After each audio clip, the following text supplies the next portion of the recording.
Hands Productions.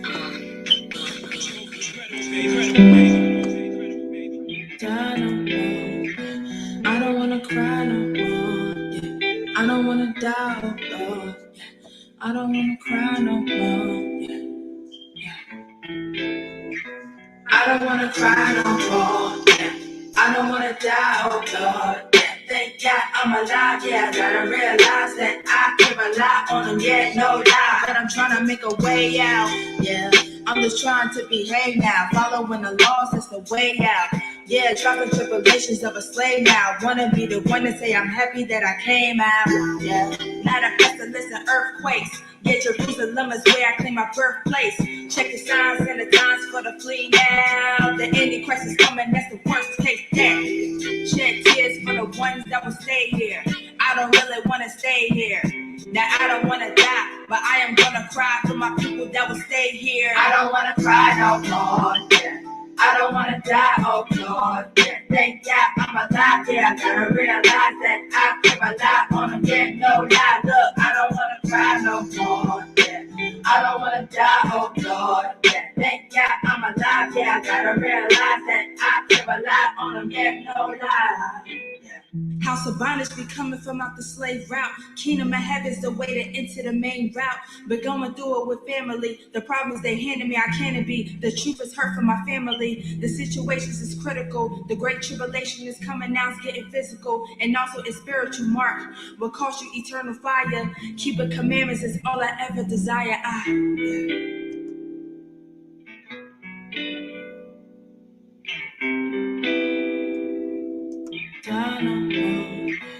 I don't wanna cry no more, yeah. I don't wanna die, oh Lord, yeah.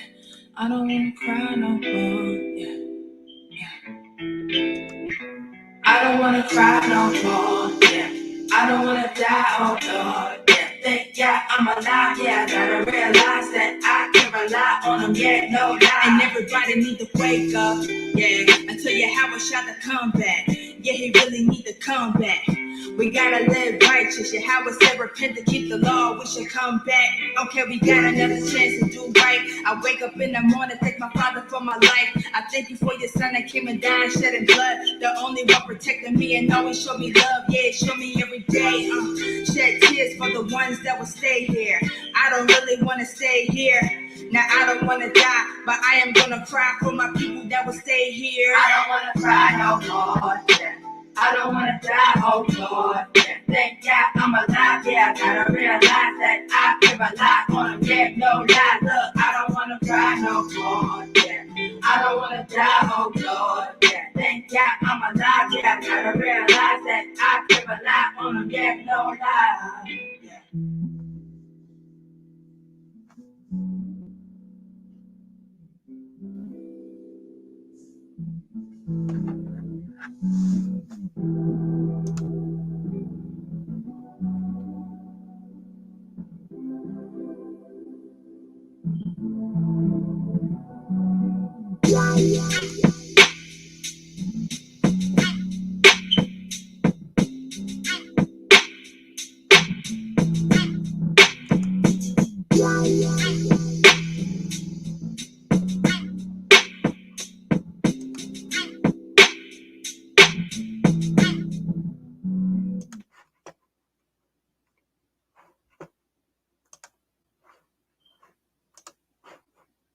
You know why we're not afraid? What? He's great internal.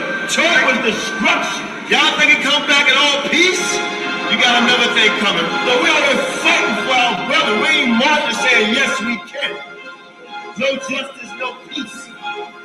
Yeah. Fight for your sons and your daughters. I'm not wrapped too tight.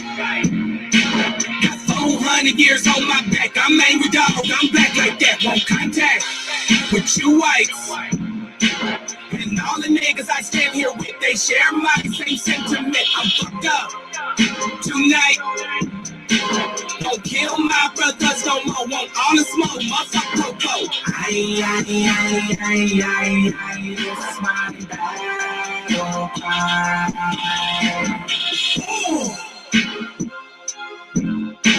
I said Isaiah 14:21, that ancient version of that Qanath. They stole our name, they stole our shit. We real Judaïs, no fuck Jewish. Lord, generals, arm your soldiers. We fight tonight like we supposed to. They inherited lives. I'm referring to all whites. I'm referring to riches, white privilege, given through genocide. And they gotta pay for that. God say, Jacob, don't take it back. I cry aloud, I spare not. This good bread, my sharecrop. This lily grew through concrete. We marched the on drum beat. We the chosen. No inclination to kick it with y'all. Raise Babylon to the ground, then watch it fall. Obadiah said you'll be wiped up for theft. These are just words, worry about what come next. For Negroes, Latinos, we better than all, not equal. My natives no red got that feather. Me primo be smooth like that leather. Until it's time to bring the war dogs out, put the headdress on. War paint and I'm not wrapped too tight. Got 400 years on my back. I'm angry dog, I'm black like that. Won't contact with you whites. And all the niggas I stand here with, they share my same sentiment. I'm fucked up tonight. Won't kill my brothers no more. Want all the smoke, motherfucker Popo. This my battle cry. I got the spirit of grandfathers past. Front porch sitters, Nat Turner dangerous. A real life illustration of angry and Nat painting. Of Malcolm staring out the window with patience. One hand on the curtain, right hand on the AK spits. 47 rounds, all to bring down Satan. Same way Abel was killed by Candace. Will be an introduction from the fuck shit into the fire. Probably join the list of artists who died before they retired. Most High said I'm hired. Sire will never spit a line aimed at my kind. Less meant to uplift. Toughness will be redefined in my rhymes. A squad of men with the spirit of God, with an affinity to point their weapons not at the brethren but at the enemy. Khaki colored kids, baptized in the flames of combat fashioned. In the trap we escaped, our fate was to be great and noble. Moses reincarnate, so be hopeful and know. I bring word from A&O to Pharaoh and white folk let my people go, cause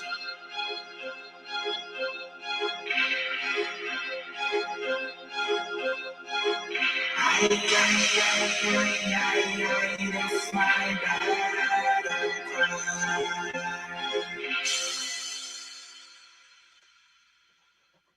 Okay, Israel Shalom, Most High blessed. Thank y'all for tuning in.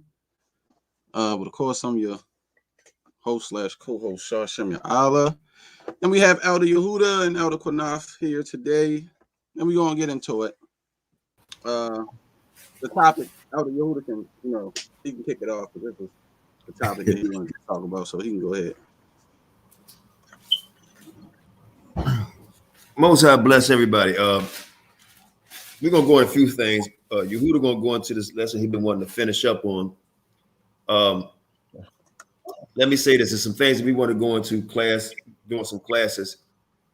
I don't know if I'll be able to do anything as far as that next week because I don't know where I'm going to go because I just lost my mother-in-law, so that's very difficult. But we good. All right.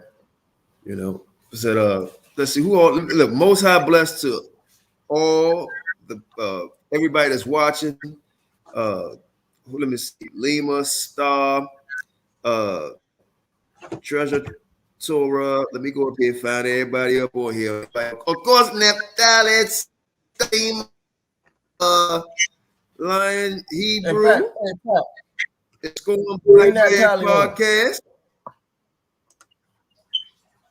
Yeah, bring that tally on. Bring that tally Treasure on. The Torah. Yeah, man. My man JT. Yehuda. Yeah, Most High bless all of y'all, man. Everybody that's listening, that's serve the Most High sincerely. You know what I mean? So yeah, I can't. What's that? Tall Saint J. I can't pronounce it. Woo wong. I know who that is. Most High bless all of you. So, sorry if I didn't get everybody to come. And I was going up on the comment board. I want to go over so far. I'll be right back. When you beat down the devil gets desperate. right? Very desperate, the devil gets, right? And what happened was people say, hey, did you see the video that the heathen Sacarii posted? And I was like, what? So he posted an old video of Frankie, aka Sarnetta, right? So he posted a thing that Frankie and I had a conversation about damn near 2 years ago, right? And if you listen to it, he was basically cutting himself, you know. But I found it ironic that he didn't want to talk about what y'all see as the thumbnail on the guy that was accused, right, of child molestation, and he had his day in court, you know, but was accused of that. And they didn't want to talk about that. They got a thumbnail of me, got my head on a bodybuilder. And I'm sorry to laugh. It is funny though. Hey, can you show it? Hey, Sam, can you show it? Hey, Qanath, can I say something? Yeah, go ahead. They think we're gonna get upset because they putting our heads on silly shit like that. Let me tell you something. This guy from GMS, he put me. This guy from GMS put me in the what called Qanath? Put me in the a straight jacket and put your ass in the electric so chair. Listen, You know? that shit was so funny to me. I put it on my page. I have a sense of humor. I'm an artist. If it's funny, I'm gonna laugh at it. I don't care. Here's the thing. The thumbnail that they used on me, because the guys from GMS was the best at it, but now we got a brother, I'm not going to tell you his name. He's the best at the thumbnails now. You know, this brother, God don't. You know, he's the best of it. Now, I got to give it to him. But don't worry, listen, don't worry. We got something coming. Hey, look, let me talk about it. If Sharon can find the thumbnail that they use, I'm live.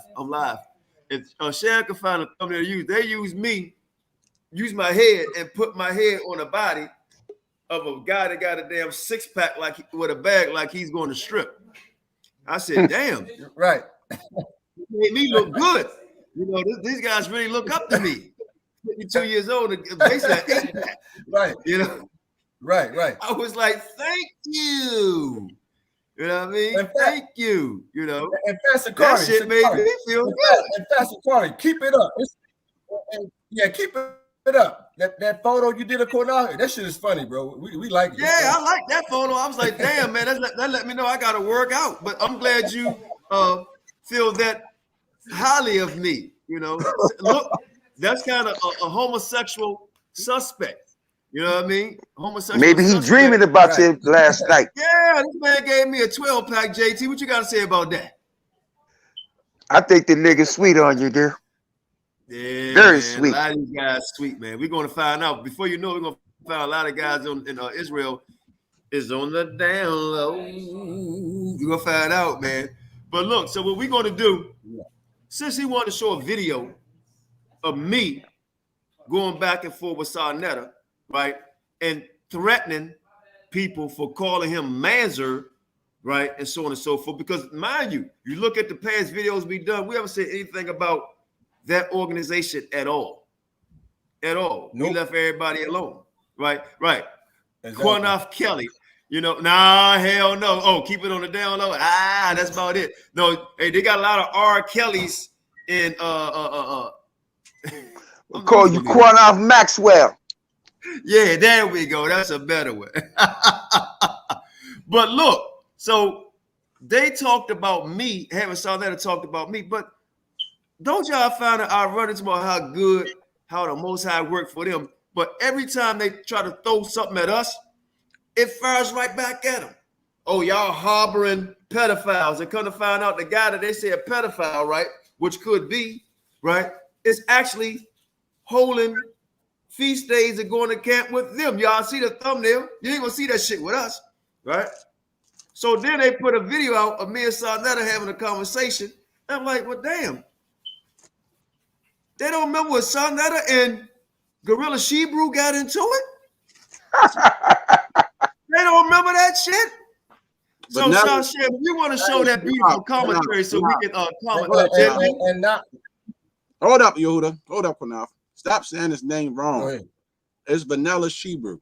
You're offending me. Vanilla Shebrew, right? That's right. Vanilla coconut Shebrew. Right. Vanilla cracker Shebrew. Hey, look, man. What we gonna do? It's funny how though they wouldn't show the video when no nigga can answer the question that Sinetta wanted, and you called in and answered it, and Sinetta like, oh wow, that's you right, Qanath. They won't play that video though. No, he said out of all the Hebrews, nobody can answer but you answered it. That's when Nobody I came back and they said I done something wrong and redeemed myself. But hey, I don't have to prove shit to Sinetta. But what we're gonna do? Everybody just came on, man. Before we play the video, all my beautiful brothers and sisters that's on here, say most High bless to the family, man, and what's popping before we get into this. Neftali, JT, Shannon took the names off. He took the name off. Hey, shalom, my Fope family. How's everybody doing tonight? I just wanted to say hello. All right, hallelujah. Shalom, family. Shalom, bro. Shalom, what's up, man? What's up? All right. Yeah, we're glad you're on the platform tonight, Neftali, because we're going in tonight. We challenging these guys to prove us wrong what we're teaching about these people being our people, and proving that Israel is all Negro, never did no goddamn metamorphosis. We never did a metamorphosis. Everybody, please subscribe to the Scorn Black Man podcast. There's a lot of good stuff over there. Be over there watching that brother content. He got a lot of stuff he doing on the Scorn Black Man podcast. Y'all need to subscribe and check his channel out. Okay. I appreciate that, brother. Appreciate that. And we don't do that. We don't usually do that. So most High bless, man. I've been checking it out too, man. Most High bless, and yes, good. I appreciate it, man. Appreciate it, Elder. Appreciate it, Shashem. No doubt. Yehuda. Hey, shalom. Hey, look, everybody, I want y'all to know, stop saying I hate Mexicans and I don't support Mexico, right? What that say? That's Casamigos, right? So don't say I don't support, All you need is some burritos and some enchiladas, and it's a party. Hey, look, and don't y'all get offended what he's saying, man. Take a joke. People call us niggas and all kind of what they call us, beady bead and Jungle Bunny and shit. And Jungle Bunny, all that shit. So somebody say, "Eat Taco Bell." The new one, Canaanites. That's the new one. Oh yeah, let's talk about that. Yeah. Get there. Yo, Huda, what we need to do is take some of these Mexicans' ass to the Middle East and see if they acknowledge them as us. I'll wait.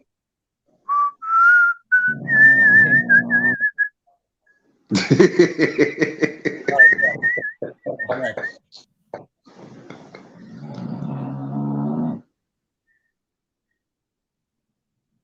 What happened to Shawshan? I don't know. He stepped away. But yeah, what we're gonna do tonight, though, we're gonna go into more of the presentation. Hey, look, hey, hold on, hey, Yehuda, I'm sorry. Before we go into everything, Yehuda, take over for like 5 minutes. Me and Shawshan got to talk in the back chat real quick. Take over for 5 minutes. We're not gonna do anything. Y'all just go ahead and conversate. Then I'm gonna talk about that video. But give us like 5 minutes, okay? Y'all go ahead, man. Conversate. Talk to the people. Okay. I mean, I don't have too much to say. Jonathan, you got anything to say? Yeah, man, I'm just tired of hearing about this bullshit with this Mamza boy. Man, call him what Yehuda, call him what we call him, you know what I'm saying? What we call him in Georgia and in Brooklyn, a cracker. A cracker. we call him that in New York too, right? A cracker brew? A cracker brew? Call him a cracker brew. Cracker brew. Yeah. Know what I'm saying? Yo, man, he just trying to get some spotlight time, bro. He's just trying to get some spotlight talking time. about European.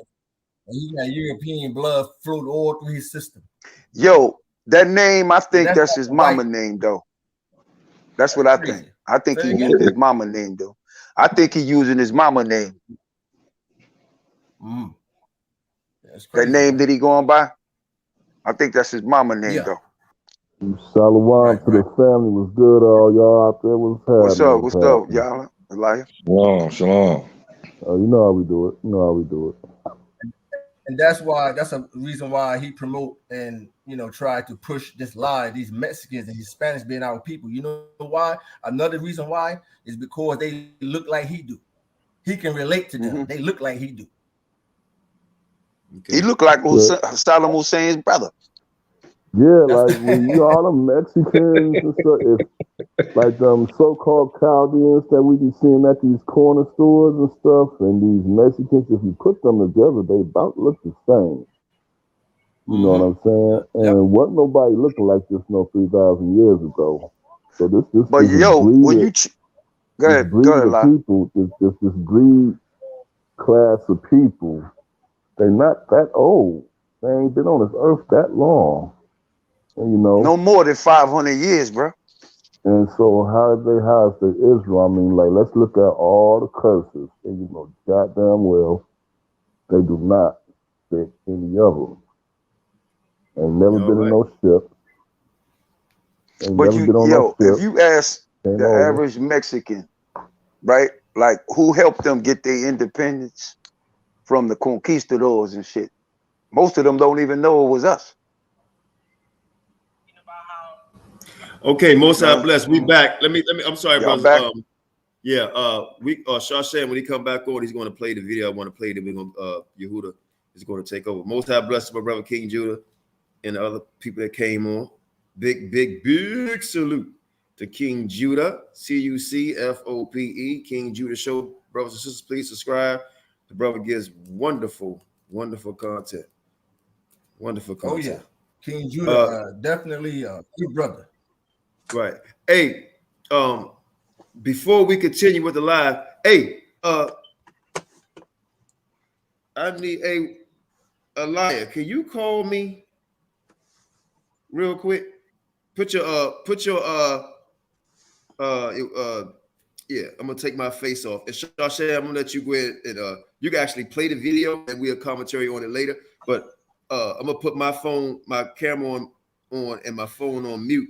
And Eli, you got my personal number. Call me up and mute yourself out. Stay on the platform and mute yourself out. I need to talk to you about something.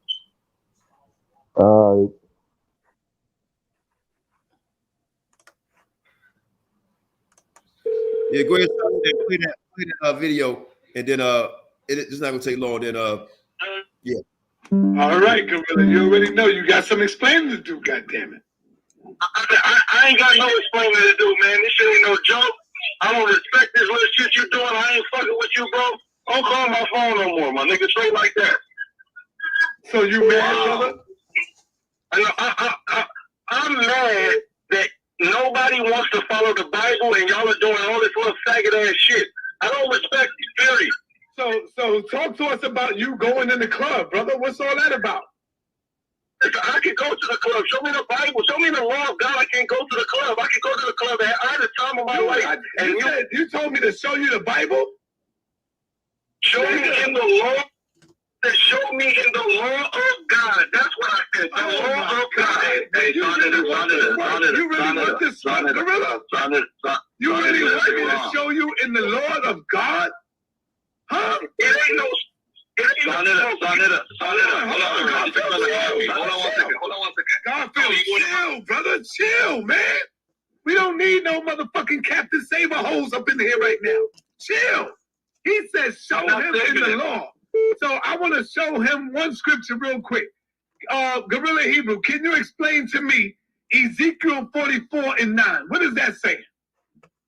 Ezekiel 44:9 is about the third temple and the priest setting up the third temple. What relevance does that have to what we did in the club? I would love to understand contextually. Slow down, brother. Slow your roll, Speedy. Tell me what Ezekiel 44:9 is talking about. That's all. I'm not slowing down. I just told you what it's talking about. It's talking about the in the third temple, which has no relevance to anything that's in that video. You're not telling me what the fuck it's talking about. I'm asking you to break it down, and then I'll show you where it is talking about you. Listen, I just told you what it's talking about. You know what the third temple is? You know what the third temple is? Brother, what is it talking about, brother? You know what the third temple is? Thus said the Lord, no stranger uncircumcised in the heart. What does that mean right there? Just tell me, what does that mean? No stranger uncircumcised in the heart can come to the third temple and offer a sacrifice. Okay. We're not in the third. We're in a nightclub. How is that? How are you trying to apply that? No, stop it, man. Stop it, man. Cut it out, brother. Cut it out. Trying to get a better precept. This bullshit straight like that, bro. Brother, you're getting emotional right now. This is what y'all Hebrews say to me all the time. You're very emotional, brother. Hey, Sean, can I ask a question real quick? Listen, you can question. Hey, Gorilla, peace and love, man. This brother Garfield. This is what I'm trying to find out. Do you feel like you did anything wrong by being in the club? Biblically speaking. No, I go to the club all the time. All right. Hey, pause that right there. Pause that right there. Brothers. Now, y'all hear this? Very emotional. He talking about me, right? Very emotional. Now, they asked him straight out, do you think there's anything wrong for you going into a whore house as a so-called chief priest? Right? But he's talking about me. He used the devil the Bible speaks of in Sacarii, right? Showing a video 2 years old, right? But here, Garfield the cat got this man on the ropes, right? And Sacarii got him on the ropes and asked him, did you do anything wrong by going to a whorehouse? And he said, I go to the whorehouse all the time. All the time. But he talking about me. But here's the thing that's ironic. And I got to go right back to One West on this shit. You in the street condemning. You're on the street blaming and pointing. But one of your so-called own is a big-ass hypocrite. And you a bigger hypocrite if you still fellowshipping with a man who just admitted that he hangs out at the whorehouse. He hangs out at the whorehouse, but he's going to talk about F.O.P.E. Whoremonger. The scripture tells you about whoremongers. And then you got brothers that still hang out with groups of brothers that are whoremongers. Okay? Whoremongers. And I'm going to answer every question I see. And Qanath, the crazy thing about it, right?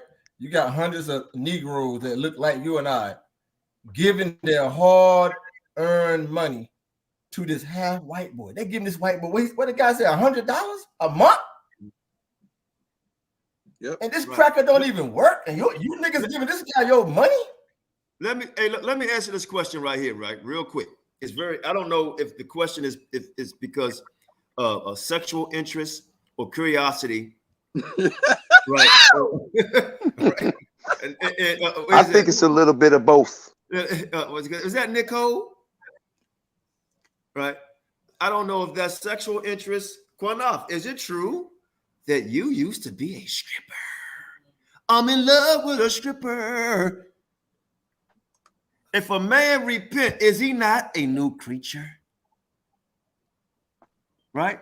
But check it. Does that mean I'm a stripper?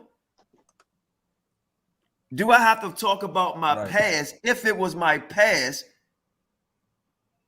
and I'm a new creature? Okay. Exactly. Am I a stripper? Exactly. No. Am I a smoker? Exactly. No. Am I a killer? No. Do I love Christ? Yes. Have I repented for all my things? Yes. Do I have to go back and tell everybody what I've done in my past if I repented of it? Have I none of their business of that? But this man says, let's get back to the topic. This man says that he goes to it, the whorehouse, all the time. Let's finish. Hold on. Hold on. You used to watch this. Watch it. Hold on. Let me handle this. Very important. Qanath, where is it? You used to dance around men butt naked. Wow. How about if I danced in your mother's mouth? Oh yeah. Do you like that? Now y'all, what y'all can do is take that damn person who likes to talk about or think about my body, right? If I was a stripper, I'm sure I danced in your mother's mouth. Okay, how about that? Ask her how it tastes. Okay, now let's get back to the. You don't know who you're Fope with, right? Because I was one of them guys. I can talk it and I could be it. Straight, brothers and sisters, part my language, but that flaming one needed that. Okay, right? Needed that exactly. But you got a white, so-called white boy as a so-called fake ass Levite high priest in a goddamn strip club, claiming to be a high priest with door here. Right. And how about this? If that's somebody from Sacarii, ask your leader. Hold on, watch this. If that's somebody from Sacarii, ask your leader what he asked his wife to do. Do you want that? Ask your leader what he asked his wife to do. I mean, we can show it. We can show it. Oh, yeah, remember F.O.P.E got receipts. We didn't. We gonna show it. You should show it. We got receipts. Bring it out. See, you don't know who you're fucking with. Right? You don't know. We're gonna show you what he asked his wife to do. How about that? Now, we'll hold it. You want to hold it? Okay. We'll hold it for another time. Hold it. You don't know who you're Fope with. So now let's get back to that beautiful video. You niggas got a hairy ass gorilla as a leader. You shave off. Listen. You shave off that gorilla fur, it'll be a white guy. Right. Hey, let it play. What'd you say, Sham? I say throw rocks, but we don't have our hand. Exactly. We throw rocks, but we don't have our hand. Yeah, I bet you won't come on here and show your face. See, we let you know when it's coming because we don't give a fuck. We want you to know it's us. And then we're going to hold our head up high with our middle fingers up and say, fuck you niggas. That's how hard we go because we don't give a fuck. Let that beautiful footage play outside, nigga. In a very provocative way was appropriate if they did that, because I didn't watch the video. If they did that, based on what I heard on Saw. What do you think that's appropriate? I don't think it's inappropriate because we heterosexual men, so I don't understand it's inappropriate. All right, next thing. Did you make a video already responding to this already? I did on Friday, and I made a brief video on my Instagram today, and I got an isolated version of the video I made on Friday coming out on my channel in about an hour and 15 minutes. Which channel is it coming on, my brother? The Sacarii main channel. So if you feel this way, you made an announcement, why do you feel you need to do an interview with Daniela then? You don't need to do no interview. You said what you said, it's our record. Listen, because I can do whatever I want to do, and that's what the problem is. Everybody's trying to dictate to me what I'm going to do. I'm going to do what I want to do, and everybody just going to have to deal with it. Whether they like it or not. Hey, Sonetta, this is the best show you ever had, my brother. Pause. Now, this guy got a nerve to talk about we hovering and whatever, but he said, I can do whatever I want to do, whether people like it or not. You know what? You can, heathen. Oh, you know what that means? No laws. Right. That means he breaks the laws. He can do whatever he want to do. So that means if he want to take a dick in the ass, he can. Because he can do whatever he want to do. He can do whatever he want to do.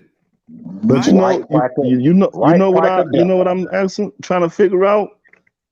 A lot of people keep sleeping on the fact that he got an award on the Sonetta show. Oh, no, Sonetta awarded him with a trophy on his show. You see what I'm saying? And a lot of people sleep on that, but that happened a while back. And like when he first came out, it was on a Sonetta show. Let it play.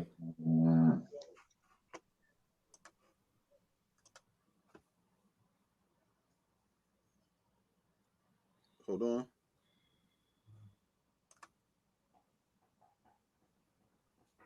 Hey, Joseph, hold on up. Wait a minute. Something going on with the sound. It's like the sound. Wait a minute. But hold on, Sham, don't play it. All right. I just got a call from Joseph. What's that? What was that other Joseph? And what was the other name? Nicole. Yeah. Mama. What the third couple is? Oh, there you go. Go ahead. What you say, Qanath? I just got a call from their mother. Oh, you did? What happened? She said, "Can I put it in my mouth? My ear-muffin mouth." Go ahead. That's what she said. Go ahead. Did you make a video already responding to? How do you feel you need to do an interview without yelling it? You don't need to do no interview. You said what you said. It's on record. Listen, because I can do whatever I want to do, and that's what the problem is. Everybody's trying to dictate to me what I'm gonna do. I'm gonna do what I want to do, and everybody just gonna have to deal with it, whether they like it or not. Hey, Sarnetta, this is the best show you ever had, my brother. Gorilla Hebrew, congratulations, my brother. Congratulations. Hey, yo, Gorilla Hebrew. Come on, man. You gotta be honest, brother.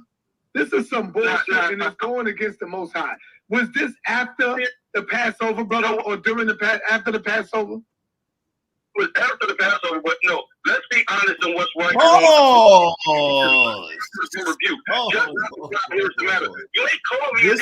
This was so-called the first day of their Passover. I gotta call you. I just call Yahweh. I call Yahawashi. That's who I'm calling on. Yahawashi have called me, brother. Why do I gotta answer the man? I don't answer the man. I answer the Yahawashi, brother. What are you talking about? Trying to bring a man up on charges, so that man, according to the word of Yahweh, must be inquired about before you can bring up on charges. Don't tell me about you call on Yahweh. You don't call on shit, and I'm gonna let you know. Don't fucking call my phone again. Right there. Nigga, fuck you, nigga. I don't give a fuck about calling your phone, bitch. Fuck is you talking about? I need to call your phone, faggot. Fuck you, nigga. See, that's the devil side of you coming out right now. Bitch. The fuck? Nigga, you want something? You want Frankie to come out, nigga? Frankie don't give a fuck about none of you niggas. All right? Tell him, son. Tell him. The fuck up too. The fuck is wrong with you? That's the devil side coming out your bitch ass. Busted, nigga. You been busted. That's right. Tell him, son. Like a motherfucking, you all emotional in your feelings. Like a bitch. Tell him, nigga. Like a fucking faggot. You emotional, nigga. But when you niggas bang on Sarnetta, I don't cry like you niggas. Go ahead, Sarnetta. Call him a mammoth. Call him what he is. I still come up on here and walk with my head up high. You niggas are crying like bitches. Just tell him, son. The fuck off my line. That's right, son of nigga. You've been busted, nigga. And that's why you mad. Because you've been busted, pussy. Again. The fuck out of here. Now you done let Frankie out the motherfucking cage. Tell him, son. Let Frankie out. I know the lift that Frankie will go through.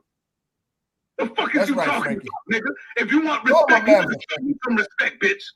That's right. Frankie will come out. And I'm trying to keep Frankie locked the fuck up. You trying to keep Frankie locked up? The fuck is you talking about? How can Satan fight against Satan?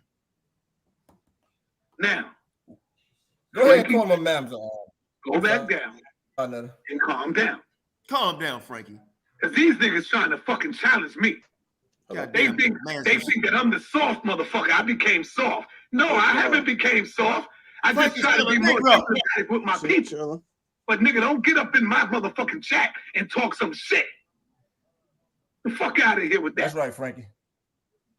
Bitch. That's the white side of your family coming out. Oh, shit.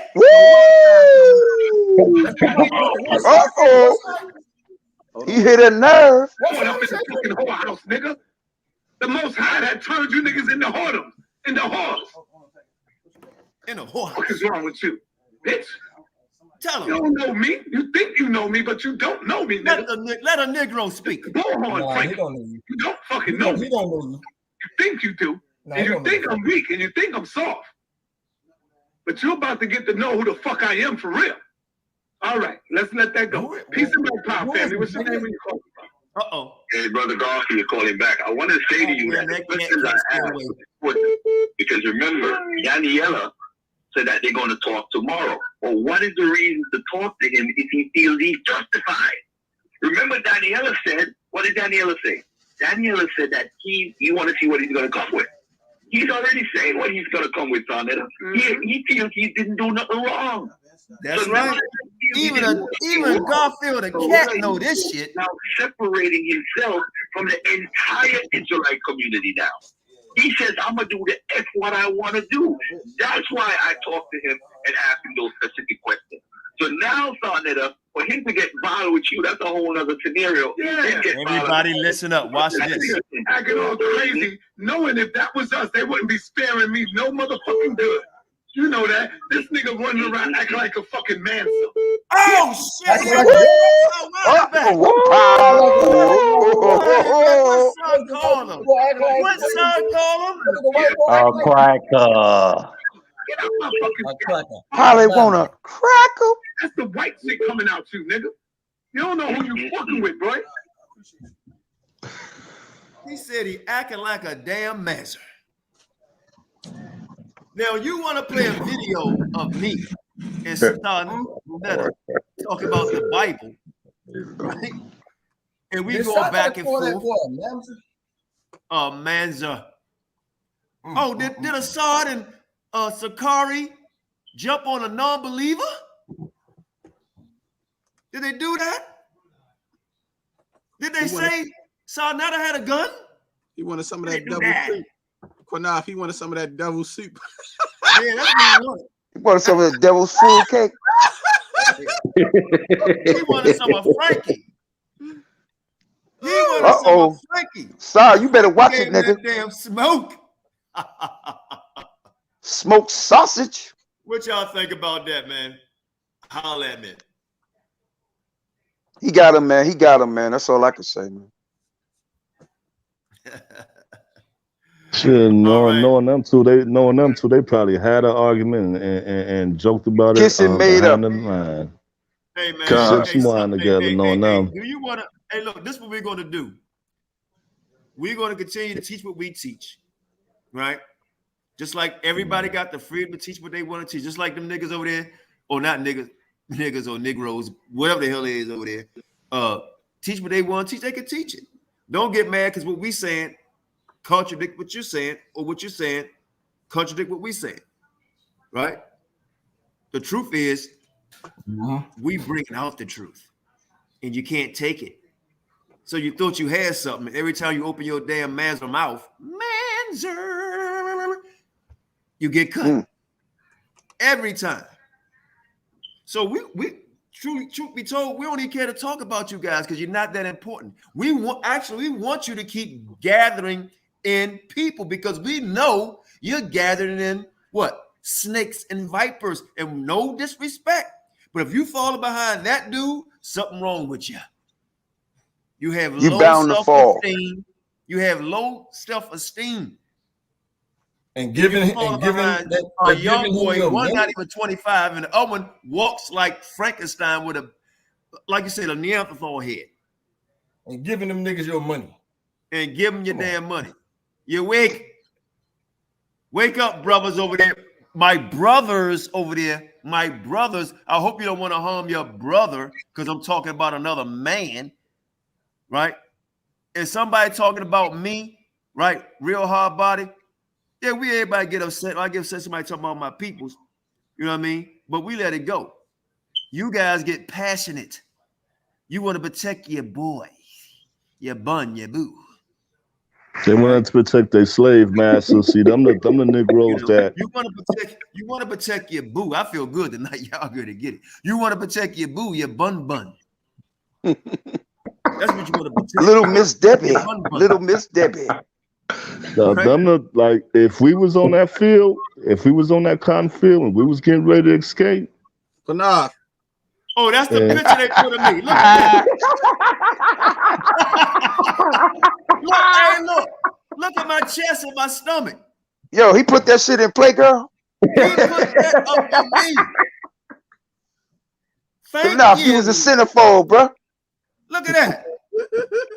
Oh, that's how that's how a stripper looked at him. Put it back up. Put it back up. That's how a stripper looked to him. That's how a stripper looked to him. Look at this. I told y'all, man, you can't make this up. I'm telling y'all, these guys got some homosexual tendencies up in Israel. I'm telling you. Yeah, because what would be his idea of a man? I mean, like you asked me how a male should look. I wouldn't be able to tell you, really. You know. Let's get somebody's expectation before time run by. I mean, let's get it right. Hey, Yehuda, go for it. Hey, Yavin, we need you to read a little bit for our brother also, Most High will. And Elijah. Let me share my screen real quick. Let me share my screen. See something here. Let me share my screen real quick here. Yo, Sham, your picture done froze, man. I'm not froze. I'm just not moving. Oh, okay. It's that HD camera. Just look like that.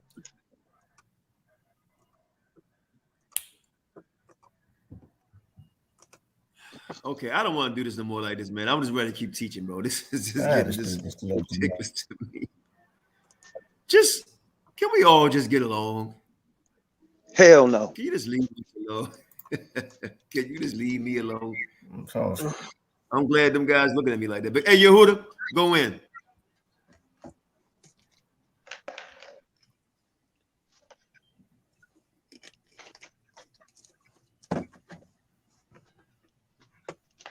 Hey, can you see my screen? No, you ain't sharing it. Share? You didn't share it yet. Okay. Okay, hold on a second. You gotta go down the bottom of his screen. Okay, hold on. I almost got it. No, I got it. It was I got it. Hold on, see something. I got it. Hold on. All right. Okay. What about now? You see it now? Yeah, I got it. I just added it. Wait a minute. Okay. It's not working. You still see it? Okay, there you go. You don't see nothing? Yeah, it's there. Okay. It's up. Let me go back. Okay. It's up. All right. Let's begin here. Let me listen. I have over 1,000 pages of information, right? Dealing with the history of the Black Jews. Over 1,000 pages I have. In fact, I'm going to put this in book form, probably sometime this year. So what I'm going to do is I want to do a little recap. I'm going to start on page 50. The F.O.P.E book, yeah, over 1,000 pages I have of information on the Black Jews. This thing is, man, I should have grabbed my other laptop. This thing is like a dinosaur. You know what? I may have to do that, Qanath. I may have to grab my other laptop, my new laptop. This thing is too slow. Oh, you know what? That file probably is real huge. Because we were talking about you got a few thousand pages. Actually, it's probably too big. The file might be too big. That's why it's slow. Yeah, that too. You might have to separate it 1, 2, 3. Hold on a second. It's spooling. But still, though, on the other my other laptop, it's a lot faster. A lot faster. So I might have to, if it keeps spooling, I might have to stop and go grab it real quick and let you guys continue. Oh, here we go. You guys can see that? Gone. Yes, sir. You see it, Qanath? Yeah. Hello. Okay, good. All right. Somebody the time. Anybody from Africa to Virginia, Jamestown. Yeah. I can hear you. Jamestown Settlement, American Revolution Museum at Yorktown. Right, Jamestown Settlement and American Revolution Museum at Yorktown. It says the permanent, let me put my glasses on, the permanent gallery exhibits at Jamestown Settlement. It highlights the culture of the first recorded African Virginia in 1619 and the experience of people of the African in colonial America. American Revolution Museum at Yorktown. Anybody at Yorktown? Yehuda. Discovery. It's a discovery. Huh? Yehuda. Go ahead. You're breaking up. Can you hear me? Yeah, you breaking up. When you read it, you breaking up. And you know what? And my computer acting up a little bit too. I don't know what's going on. Mine's acting up a little bit over What here. about now? Shane, you just said yours was acting up too. I don't know. I got a new laptop, so I should. You know what? I'm gonna come back in. Okay. I'll be back in. Yeah. All right. He said he's gonna come back in. So I hope we can get this lesson out. Like I said, him and I went over a little bit of it. Like it's gonna have to be put in book form. I don't know if he's gonna go over the whole thing. Well, he can't do the whole thing. No, it's over. Let's speak on the title of the video then. He want to challenge Sacarii and HOI scholarly. We do, matter of fact, on the 12 tribe chart. And what else was in it? That's it. We don't have to talk about. Listen, we don't. Let me put it this way. We don't have to talk about Hispanics, Negroes, anything. We want to challenge you on the chart. Doctrine. Yeah, on the chart and the doctrine. Yeah, we want to challenge y'all on the chart and the doctrine. Let's have a discussion, and we ain't got to do it on none of our platforms. We can do it over on Morris World TV.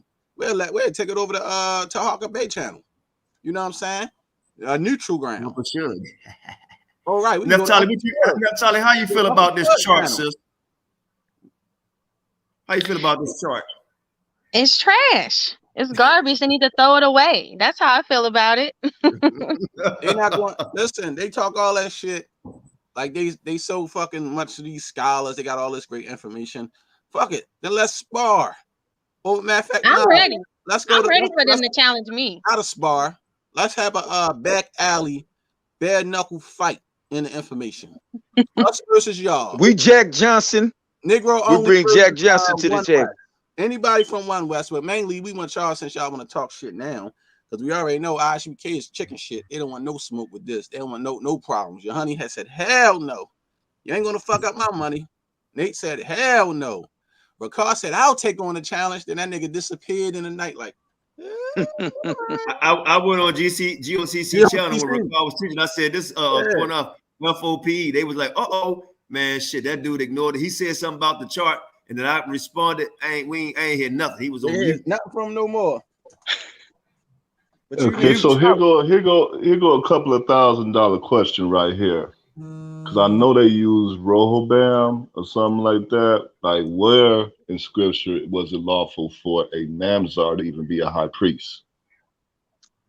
Never. There ain't no scripture. And I don't even think he's a Namzar. I think he's something I think he's something altogether different. Really, really. Kid, I don't think that dude is his father, man.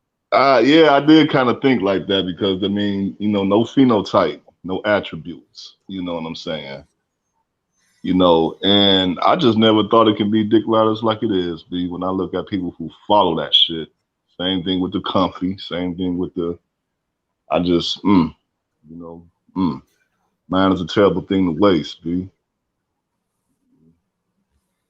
And Qanath, if we can, about what we talked about on just on the phone line, if you want to go laugh about that, we can, because that was real bad for somebody to sit up. And that's not what we'll do. Yeah. We'll do it. Most High we'll do it tomorrow. That's why I put you to the side, and I'll talk to the other people and let them know that we'll deal with it. We'll deal with it, but you know what I'm saying. From there. Mm-hmm.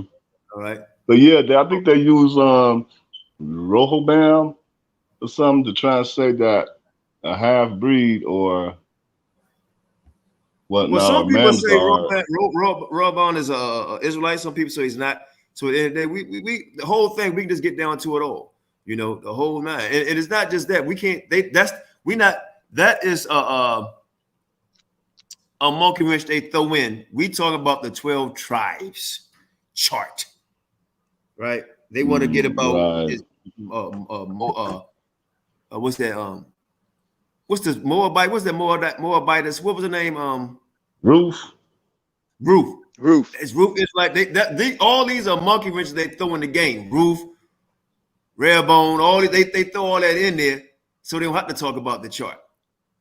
You know what I mean? Cornelius is another one. Cornelius, right? Those are things. But no, we talk about the breakdown of the chart. We ain't talking about individuals. Well, what about this? What about that? Nah. We want to know how in the hell somebody in Puerto Rico is Ephraim, how somebody in Mexico is Issachar. This things we want to go down. We want to go down that. You right? Just look at the we curses. We got to talk about Mexicans. We ain't got to talk about Negroes. We want to know how do people in Mexico be Issachar and people in Brazil be what Brazil is supposed to be? Asher. Yeah, come on. That's what we want to know. Bruh, it's Asher to Uruguay. They saying from the Brazil to Uruguay represents that whole tribe. Yeah. I want to see the breakdown and explain to me that. Don't tell me, well, see, the sky's blue, right? And the sun set at this time, right? You know, and when the clouds settle, and then when Bigfoot run across the field, right? If you see a chihuahua being screwed by a pit bull, you're Asher. I don't want to hear nothing about that. You show me in the scripture, line upon line, the chart. And that's an open challenge to Sacarii. That's an open challenge to our dear brother Sabak, right? And the other leaders there, right? Sincerely. And that's all, sincerely, right? Leave all the other stuff out, you know. Let me say this too. I was hoping that HOI will make a public apology saying, you know what, that guy was never in their camp, right? They proved it, but we already knew he was in our camp, right? And I was told behind closed doors that they knew he wasn't in our camp and he was in their camp, right? But after, right? I don't care if it was before or after, you should have said, hey, you know what? They saying false things against our bros in F.O.P.E about that guy being in their camp. He was actually in our camp. And we don't have a camp, by the way. You know? So, but that's your leader for your Sabak. So we openly, and he won't take the challenge because he'll say, oh, we got bigger things to do. We got to wake up the flock. The bigger things to take the money out your pocket so y'all keep getting them big, nice outfits that you wear on the street so you could try to condemn people. And you go home and doo-doo just like they do and wipe your ass. At least I hope you wiping your ass like they do and shower and go to work and listen to your boss who you call Esau. Okay? Every day. Well, your leader don't work and you pay his money to travel back and forth to Cali and New York. Dummies. Go ahead, Yehuda. Get into your lesson, bro. Hey, Shaw, and can you guys see my screen? Mm-hmm. Let's see. Okay, good. Sam, Okay. you got it? All right. Let's get started. Let me go back to where I was at.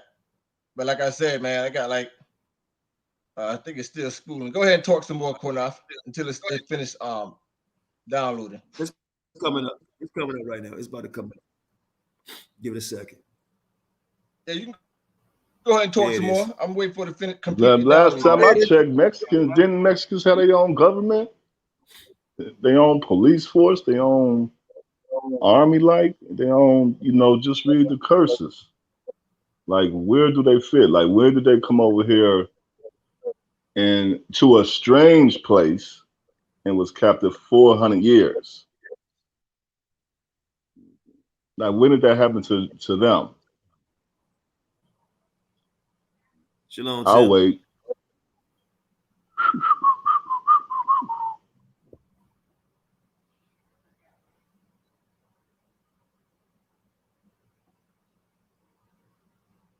You ready, Yehuda? You ready?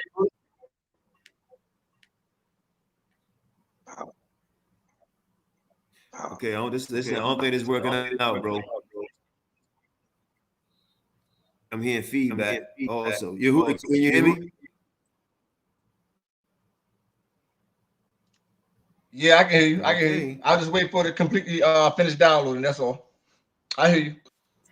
Mm-hmm. Wait a minute. Hold on a second. All right. Shame, are you still on or you're not? Wait a minute, I think there's somebody calling me. Well, I gotta put my phone on mute. Somebody say something, man, because I gotta get off.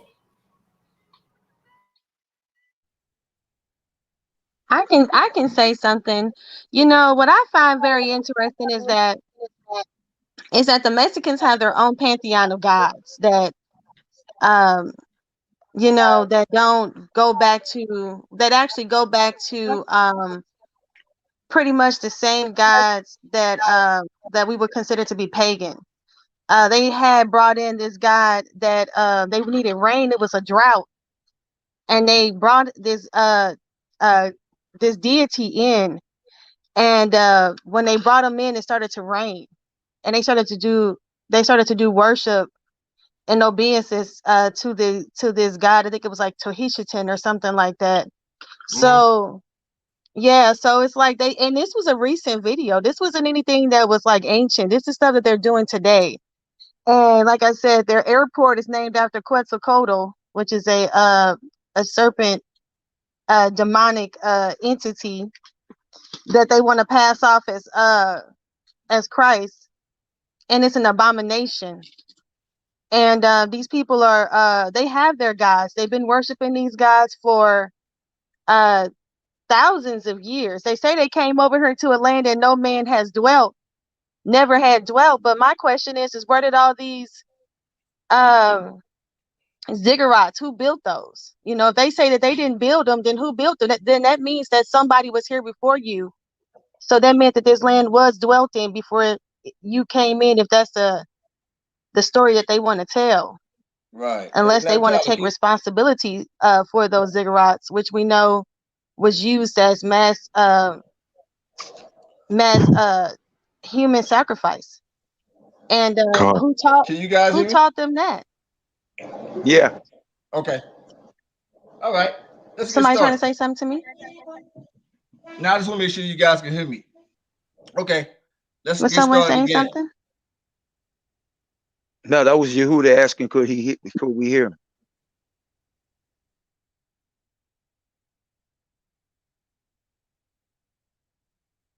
It's kind of quiet. You guys can hear me? I can hear you. Okay, let's get started, man. What about everybody else?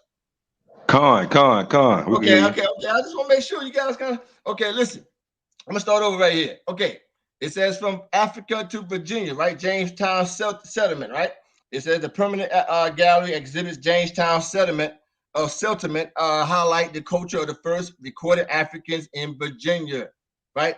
It says 1619 and the experience of the people of African descent in the colonial America at the American Revolution Museum at Yorktown. Discover stories of African and African Americans during the American Revolution. Now, you guys see this right here on the left side right here.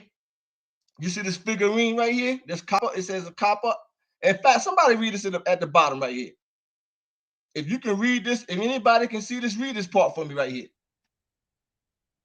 Jamestown, Yorktown Foundation collection gift of Gladys's and Franklin Clark Foundation.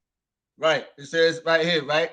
It says the kingdom of, you missed this part here, the kingdom of Benin. You see that, folks? The kingdom of Benin, 1600. A black Jew with locks. Notice he got locks. You see the locks right here? He had locks. From the kingdom of Benin, Ephraim in West Africa, okay? Not Ephraim in Puerto Rico. The tribe of Ephraim in Africa, which stands for the children of Ephraim, okay? The word Benin, it stands for the children of Ephraim. It is a corrupted word also for the Ephraimites. So this figurine was brought from Africa to Virginia, right? It says one more time, a copper, aloe plaque, Kingdom of Benin. Keep that in mind, Kingdom of Benin in 1600. And you notice he has on, I'm gonna show you guys, he also has on the fringes. Somebody read this for me right here. And Natalie, can you read this for me?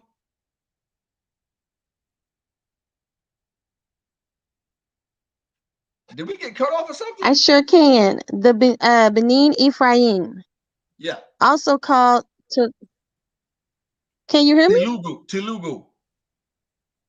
Okay. I'm using my phone. I'm going to leave out. I'm gonna come in on my laptop, guys. It's okay. Don't worry about it. Just blow it up on your phone. Blow it up on your phone. I'll read it. Just blow it up. It says right here. No, but I'm still gonna leave. I'm still gonna get on my laptop. Okay. Yeah, I read it though. In the meantime, I read it. It said B'nai Ephraim, right? B'nai Ephraim, sons of Ephraim, also called Telugu Jew, the Telugu Jews, because they speak Telugu. It says are a small community living primarily in Kota. It says Ridi, etc. A village outside Chabulu, whatever that word is. It says in the Gantour district, right? But either way, it says right here near the bottom, they claim to be descendants of the tribe of Ephraim, of the 10 lost tribes. And since the 1980s, have learned to practice modern Judaism, but they claim they come from the tribe of Ephraim. Now, when we go back, you see this copper figurine. This is a figurine that was brought from Africa to Virginia in 1600. This is a Jew with locks. Notice they have on the locks. You see the locks? Now, you see this map right here on the left side. It says near the top left, Benin, Bennin. It's also spelled Bennin. It also spelled Benin or Bene. Benin is a corruption for Beni or Beni Ephraim, the children of Ephraim, right? So you see the map right here. Now keep in mind, this figurine was brought from Africa to Virginia in 1600. Okay, another map, Benin. You see Togo, Ghana. A lot of the Gadites live in Ghana, etc. Right? Now, this is a close-up of this figurine that was brought from West Africa to Virginia. Let's go back one more time. What it says near the bottom, Dawiyah. It says again right here, the bottom of the statue, it says the Kingdom of Benin. You see that? Yep. The Kingdom of Benin brought from West Africa to Jamestown. Okay, so this is a close-up right here. And what do you see right here? He has locks. The Jews was known for wearing locks or braids. They always wear braids or locks. Okay, this is a fact. Now, when you look at the bottom, what do you see on the right side right here? You see the fringes right here. Yep. Because this statue came from Benin, West Africa. Okay. Now that statue from the year 1600, right? Yes, sir. You guys, anybody want to say something? Nobody? Okay, let's That's facts, man. Facts. Facts. Let's continue. I know that dude, I don't know how many of y'all know about him and or deal with him. That guy, Hoshua Mariel. He'll tell you off the rip that the one that be over at Tel Aviv, Tel Arad, the supposedly real location of Jerusalem. He'll tell you in a heartbeat he's from Ephraim, and he don't look nothing like them. Right. Here we go. This is from an early century source. Actually, it says from what is that? At the bottom, 1812. 1812, right? It said the Christian researchers of Asia. Okay, translation of the scriptures. So let's go into this early source right here from 1812, right? Let's see what it says here. Somebody read this for me right here, the book of Esther 8 and 9, if you can see it. If you can see this, somebody read this for me right here. The book of Esther, chapter 8, verse 9. If not, I'll read it. Anybody can see it? I guess not. I read it. It says here, then were the king's scribe called at that time in the 3rd month, that is the month of Sivan. It says on the 20th day thereof. And it was written according to all that Mordecai commanded unto the Jews, and to the lieutenants, and the deputies, and the rulers of the provinces, which are from India to Ethiopia, and 127 provinces, unto every province according to the writing thereof, and unto every people after their language, and to the Jews according to their writing, and according to their language. So it says in the book of Esther 8 and 9 that the Jews was dwelling from India to Ethiopia. Anybody want to say something? From India to Ethiopia, right? Now this is from a book called The Black Jews. I actually in later on I'm going to scan this again because I didn't get a real clear copy, but I read it for you guys. The Black Jews, right? It says here, it is only necessary to look at the continents of the Black Jews to be satisfied that their ancestors must have arrived in India many ages before the white Jews. Their Hindu complexion and their very imperfect resemblance of the European Jews indicate that they have been detached from the parent stock in Judea many ages before the Jews in the West, right? But it's telling you that the original Jews that went to India, there was all black-skinned peoples. There was black. Anybody want to say something? Right, you can go to couldn't you go to when John, when he was in the church of in Asia, it was John who was over there because the Most High clearly told us that we were going to be in all 4 corners of the world. I believe the Hindus over there had us in captivity for about 70 years, right, if I'm not mistaken. You know, so they know a heck of a lot about us. I mean, y'all, like yesterday, I believe it was yesterday, y'all played that video.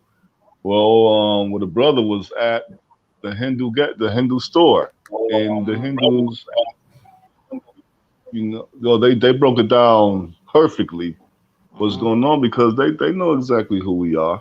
Exactly. Well, either way, this book here, later on, I'm going to rescan it. Hey, I'm going to rescan it and have a clear copy. Hold on. Right. Hold on a second, Yehuda. Hey, Elijah, I'm gonna take you off for a second. I want you to call me in the back on my phone again. Go ahead, Yehuda. Okay. So once again, it says that according to this early source, it says it is only necessary to look at the countenance of the black Jews. They talk about the black Jew to be satisfied that their ancestors must have arrived in India many ages. It said many ages before the white Jew, just as it says in the book of Esther 8 and 9. Okay. Now moving on. All 12 tribes return in 1 Chronicles chapter 9. Verse 1. So all Israel were reckoned, all of Israel, not some of Israel, all of Israel was reckoned by genealogy. And behold, they were written in the book of the kings of Israel and Judah, who were carried away to Babylon for their transgression. It says, now the first inhabitants, these are the first Jews to return with Zerubbabel when he went back to rebuild a temple. When he went back to rebuild a temple, these were the first wave of Jews to return. Verse 2. Now the first inhabitants that dwelt in their possessions, in their cities, were the Israelites, the priests, the Levites, the Nethinims. Verse 3. And in Jerusalem dwelt of the children of Judah, and of the children of Benjamin, and of the children of Ephraim and Manasseh. But these clowns teach that all 10 tribes came to the Americas during the Assyrian captivity, which is a lie. Because we're in contact with an Iranian historian, he said no ships can go down the Euphrates. In fact, he says not one Mexican nor one Hispanic never lived in that region. He said only the Negro, who is still over there today. And I have images of these people in my present presentation. I don't know if I'm gonna get to that part tonight, but we'll see. Because like I said, I have over 1,000 pages of information dealing with the black Jews, not no Hispanics, no Mexicans. I don't hate Hispanics and Mexicans, but truth is truth. The book of Ezra, chapter 8, verses 24 through 34. Look what Ezra says here. Then I separated 12 of the chiefs. Now this is when they returned. After they returned back to Jerusalem, Ezra separated 12 of the chief of the priests. Why? Because all 12 tribes returned. One guy named was Sherebiah, Habiah, and the 10 of their brethren with them, and weighed unto them the silver and the gold and the vessels, even it says even the offering, etc. Okay, even the offering, etc. And weighed unto them. Oh, I read that part. So this is Ezra 2 and 17. So the priest and the Levites and some of the people and the singers and the porters and the Nethinims, they dwelt in their cities, and all of Israel, not some of Israel, all of Israel in their cities. And guess what, folks? When you read the writings of Josephus, okay, Josephus let us know when they wrote the Septuagint, they sent about 7 men from each tribe, and they went down to Egypt, and they translated the Hebrew to the Greek. So he sent about 7 to 8 men from all of the tribes, and it was all black. Because Joseph said that the Jews are Sufi-looking people. The word Sufi means black. Verse 16, and the children of Israel and the priests and the Levites and the rest of the children of the captivity, they kept the dedication of this house of God with joy, and offer at the dedication of this house of God 100 bullocks, 200 rams. This is when they returned. They celebrated their return. 200 rams, 400 lambs, and for a sin offering, all Israel 12 he-goats. 12 he-goats, because all 12 tribes returned, according to the number of tribes of Israel. Anybody want to say something as we continue? God. Anybody will say something? Let's continue. The Jews who returned after their father's tribe. Ezra 2 and 5. The children of Arad. When you go to the book of Ezra and read verse 5 in chapter 2, the children of Arad, 775 people returned with Ezra. Let's see where these people descend from. First, when you go to 1 Chronicles chapter 7, verse 38, you read about the sons of Asher returning. Okay, it says here the sons of Allah and Arad and Hananiah and Rizaiah, right? Let's go to the book of Luke. It says Anna the prophetess was also there in the temple. She was the daughter of Peninnah from the tribe of Asher, right? She was from the tribe of Asher. Now, when you go back to 1 Chronicles, it let us know in 1 Chronicles the sons of Asher, and when you go to 1 Chronicles 7:39, it let us know that the sons of Asher returned with Zerubbabel and Ezra and Nehemiah, because all the tribes returned. That's why you find Anna in the book of Luke. When they brought Christ to the temple as a baby, that's why you find Anna from the tribe of Asher. Because not only did Judah and Benjamin return to the land, no, all 12 tribes were dwelling in the land.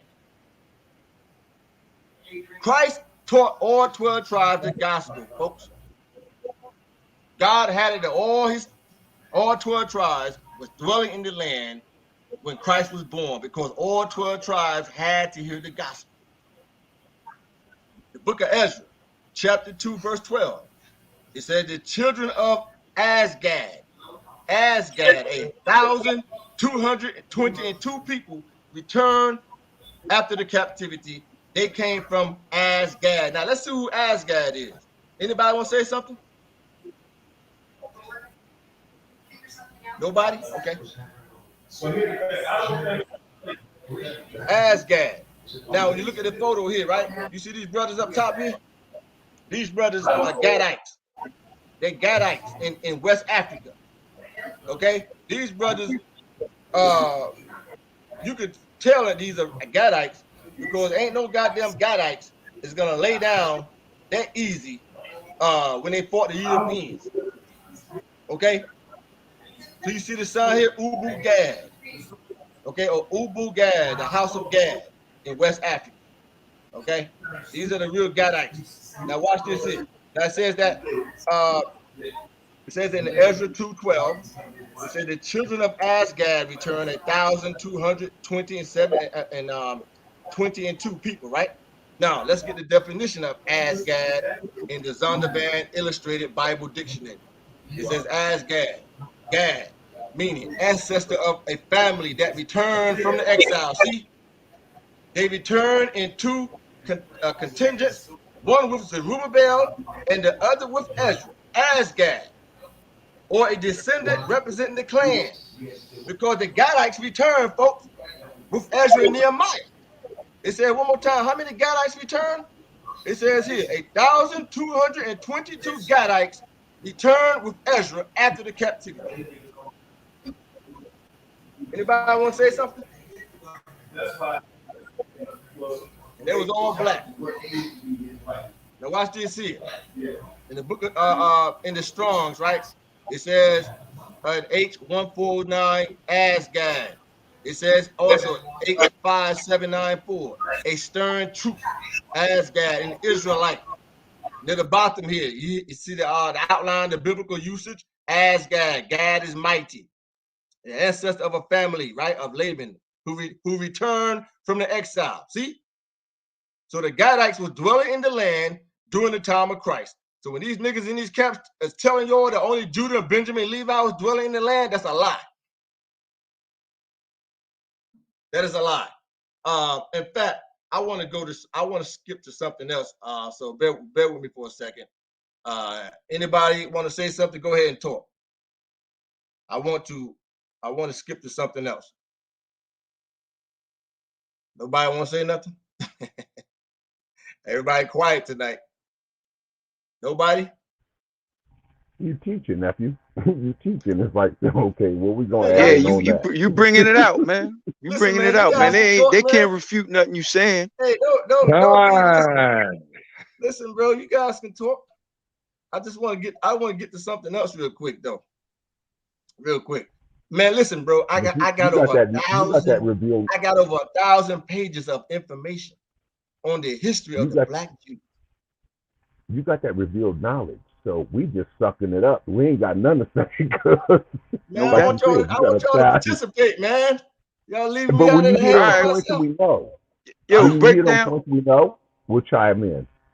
Break down. I got more information, bro. Hold on. It's coming. Let's start right here. I want to start right here. Okay, let me blow it up. But you guys can hear me pretty good, right? Yes, sir. Okay. All right, good. Let me blow this up. I'm gonna start right here now. I'm telling you, man, I got over 1,000 pages of information, man. I got things nobody never seen before.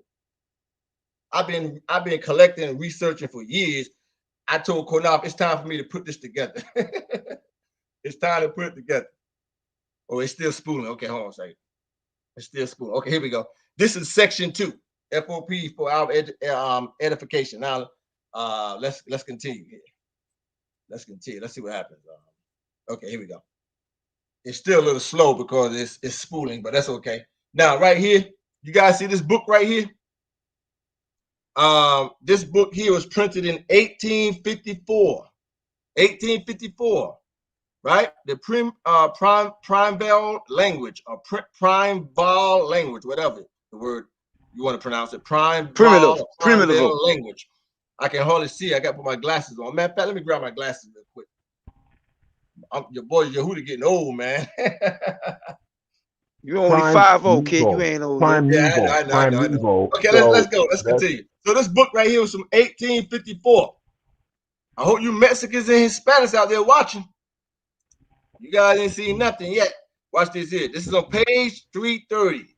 So now let me blow it up now. Let me blow up page 330 so we can read it. It says in the top. Now, this book was printed in what year, Dawiyah? What year it says? 1854. 1854. 1854. It says near the top. And Manasseh, they talk about the tribe of Manasseh had become a Tartar herd, seated, as we have seen, in the country of the Khazars. It said it may justly be inferred that they indulge in a similar latitude, intermarrying with their female slaves or contracting marriages with the black Khazars mentioned by this Jew. I can't pronounce this guy's name. Hokal, the subject at large and the point in hand received curious light from the single expression in the Kohen manuscript, whence it would appear both that the tribe of Manasseh had become tawny or black, and that this tribe has settled in Malabar. Where's Malabar, folks? Malabar is India. In Africa. Malabar is India. So he's saying to these Europeans is telling us that they encountered the tribe of Manasseh dwelling in India. Malabar is located in India, just as in the book of Esther. It says that the Jews was dwelling from India to Ethiopia. Show me Mexicans and Hispanics was dwelling from India to Ethiopia. Ain't no Mexicans in Ethiopia. No Hispanics dwelling in Ethiopia. Okay, these are early European travelers. It said these Jews of the tribe of Manasseh, they was black, and it says right here at the bottom, and were the true ancestors of the black Jews. Let me read that one more time. And were the true ancestors of the black Jews. The expression in question is the tan or sun black. It says, hold on a second. Yeah. The expression in question is the tanned or sun black Manasseh. They said these people from the tribe of Manasseh, they was very dark in complexion. Anybody want to say something? Yeah, nephew. I know where you're going, man. I just got this, and well, I didn't just get it, but I just realized what's in it, and I got the pseudographia in here, and it talks about Philip, and it also talks about I'm trying to remember, was it Philip or Thomas? Mm-hmm. Who went to India? Was it Philip? Right, exactly. I think it was Thomas. Correct. I think it was Thomas. 100% correct. Yep. Go ahead. I think it was Thomas. Yeah, that went to India, and that's why you see everything in India that you see now. Mm-hmm. And folks don't realize how closely these land masses are connected, but how much the enemy is lying to you, not only telling you that, oh, you live on a globe, and there's some people that live upside down from you. And then also the sizes of the landmass. Brazil kills all of them, and Africa is larger than all these. But they plump up the size of Russia and Europe, and they just little tiny places. Yeah. So you're right, brother. I got a book of all the writings of the showing you where the apostles went, who they taught and how they died. You're exactly correct. Thomas taught in India. He was martyred in India. Yep. You're 100% correct. Hey, I got my One West cap on tonight. You got your One West cap on? Burn that shit, please. I'm glad you guys here, my brother. I might need some readers. I'm telling you, I got some information, man. Let's continue. This is I got the 10-4. I got the 10-4 of Kufi on it. Okay, good. This is page 331 right here. Same book. Now let's go blow it up. Let's see what it says. Anybody want to read it, or I read it? It doesn't matter. I read it. It says right here. Let me start at the top here. It says the ancient Jewish records, blah blah blah, which are said to date from the time of Nebuchadnezzar. We know who he is in the Bible, and which were spoken of as belonging to the sun black tribe of Manasseh. Somebody repeat that for me one more time, right there. The sun black tribe of Manasseh. Not no Hispanic. Sun black tribe of Manasseh. No Hispanics. In this one allusion, we have the percentage of the black Jews. It is not possible that the black nurses of Elphinstone may be the same stock. Okay, but I want to show everybody that they witnessed these. They met these people and said these people was very dark skinned, and they was from the tribe of Manasseh in India. See, of the lost 10 tribes, right? Let's continue. Biafra. Biafra. Let's get into Biafra now. What is Biafra? Biafra meaning coming from the tribe of Ephraim. That's what it means. Bia means come. The word fra means Ephraim, meaning coming from the tribe of Ephraim. Okay, so Biafra is a shortened form of B'nai Ephraim, which is as saying B'nai Ephraim, etc. Right? Watch this here. Watch this, folks. Biafra. The region was named by the Portuguese. See, to Marfra, which was later disused, or this, what's that word? I can't even see that. Disused. The people are Bia Ephraim and not my friends. Bia come from Ephraim. See, Bia is shortened form of B'nai Ephraim, etc. And you can see right here on the right side, you can see the word Benin. Now remember, I just showed you that little statue that came from Benin, and that's in Virginia today. Showing that little statue with dreadlocks and fringes, it came from this territory right here, and Biafra. These are the children of Ephraim, right in this location. Watch this though. I read that part. I don't need to read it again. In fact, let me read this part one more time. The region was named by the Portuguese to Marfra, which was later disused. The people are Biafrans, which means the children of Ephraim, etc. Bia means come. That's what it means. Ephra means Ephraim. Now watch this, folks. This is going to get real good now, Dawiyah. Hey, Dawiyah, read that at the top. Read that at the top right there. 1969 White House Memorial. What is that word? Memorandum. Memorandum. 1969 White House Memorandum. Okay. Sounds like COINTEL. I hope you Mexicans and Hispanics are watching, and you one West. Didn't that nigga said that your hunter said home of the truth 1969? He's about to get the home. Exactly. He's about to get the home of the truth now. Watch this, folks. On the left side, this is the memorandum, right, from Kissinger. He was the Secretary of State. Henry Kissinger, right? When Nixon was president. Right on the left side. This is the official document right here. Right? Now, let's blow it up. And you see the bottom here? You can see the stamp and everything. You can see the signature and everything. What happened, folks? The children of Ephraim was being slaughtered by the local Hamites, Africans.